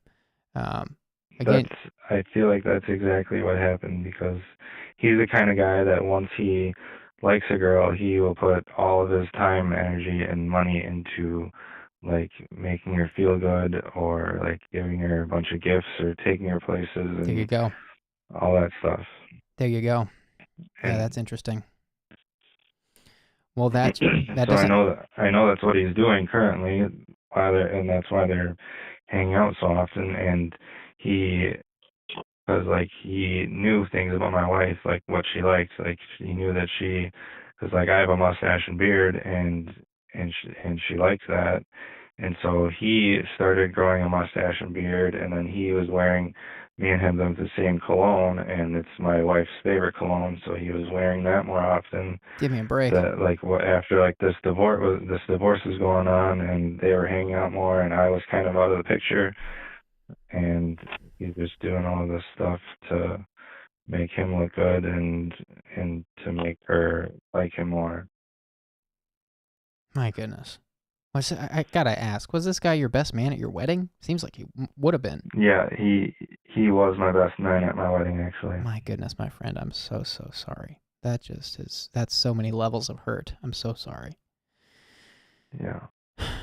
You know, I hope you don't mind me exploring the possibility that your wife might have been a narcissist so relentlessly, but I am doing it because the answer to that question has been really helpful for me in the past. I've dealt with, like I said, so many narcissists and in very close relationships, and getting to the bottom of those answers and making sense of patterns I recognized in these relationships was pretty much the only thing that got me through that time. In other words, I would have been so lost without knowing where the source of the problem was that I don't know what would have happened to me. I would have probably fallen off the face of the earth for a couple of years or something. I don't know. So I hope that you enjoy those books and find them as useful as I did. And I'm so glad that you called in and shared tonight. And my heart is I'm going to be thinking about your call tonight for a long time, because there's just it hits really close to home for me, and I see where you are, and my heart is going out to you so hard right now. I wish I could give you a hug right now. I'm really sorry for what you're experiencing and your experience is, and I just know that it will get better. But it's going to take some work and some time. And the last thing I want to say is, if you do indeed finish those books and think that there may be something to your wife, former wife, being a narcissist, then your job will, it'll be very important for you to not allow yourself to become her narcissistic output supply, her dumpster. You don't want her to give her all your bullshit. And it'll be very easy to trip that wire. And the books I recommended are going to explain that tripwire explicitly. It'll make it very clear how to amicably sever ties with a narcissist. That's why I keep coming back to those books. Those books they've helped me walk so many tightropes in life with people like this, in a way where you can sever ties respectfully, without starting a war, and without remaining a supply for them, because you were your wife's positive supply for a long time, it sounds like. And so she's going to need a negative output at some point. When you were married, her negative output was somebody else probably. And now she's going to need a new one probably. And it could very easily become you. But with some tactful steps and some, self-enlightenment through these books, you can avoid those tripwires, and you can take some productive steps forward. And I'm really sorry to hear about the loneliness and where you are, but hang in there and know that this will get easier with some time. I'm glad to hear you're in the Discord. I hope to see a good update from you there soon. Thank you. I really appreciate this. Thanks so much for calling in and sharing. Take care of yourself. Yep. Thank you. Bye. Good night. Oh my goodness, so many amazing people. Each time we do one of these, I just am so floored by the tenacity of these people that call in. They won't give up, and I'm so inspired by all of you guys for supporting these callers the way you do. By our mods, thank you, Offcore. Let's see who's modding tonight. I couldn't keep up. I was so in the calls. I know I've seen Offcore. Offcore, are you modding alone tonight? Where's Jake Cooper? Where's Noda? Are you alone? You poor guy. Oh my goodness. You should have told me. I hope you're not modding alone. I'll check in with you later. But yeah, you guys are amazing. Thank you to all the mods. If I'm missing anyone besides Offcore, thank you guys for keeping the chat clean. I saw some trolls earlier. I respect your... wow, Offcore says, yup, he was alone. My friend, you're crazy, and I'm so sorry I didn't pick up on that sooner. I would have...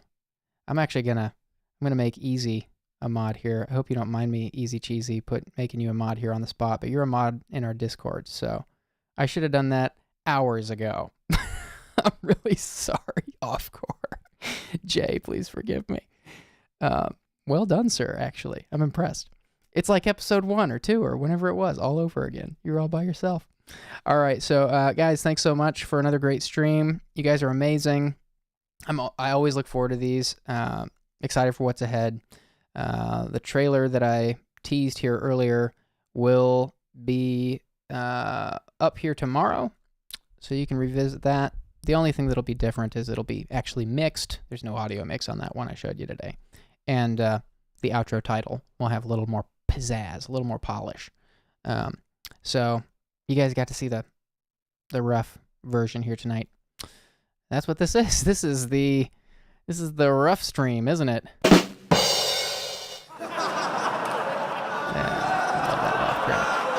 Makes me feel funny. All right, guys. Another great stream. Thanks for showing up. See you guys here Thursday. We do these Sundays, Tuesdays, and Thursdays at 9 p.m. Central till midnight, roughly. And I will see you guys on the next one. Take care.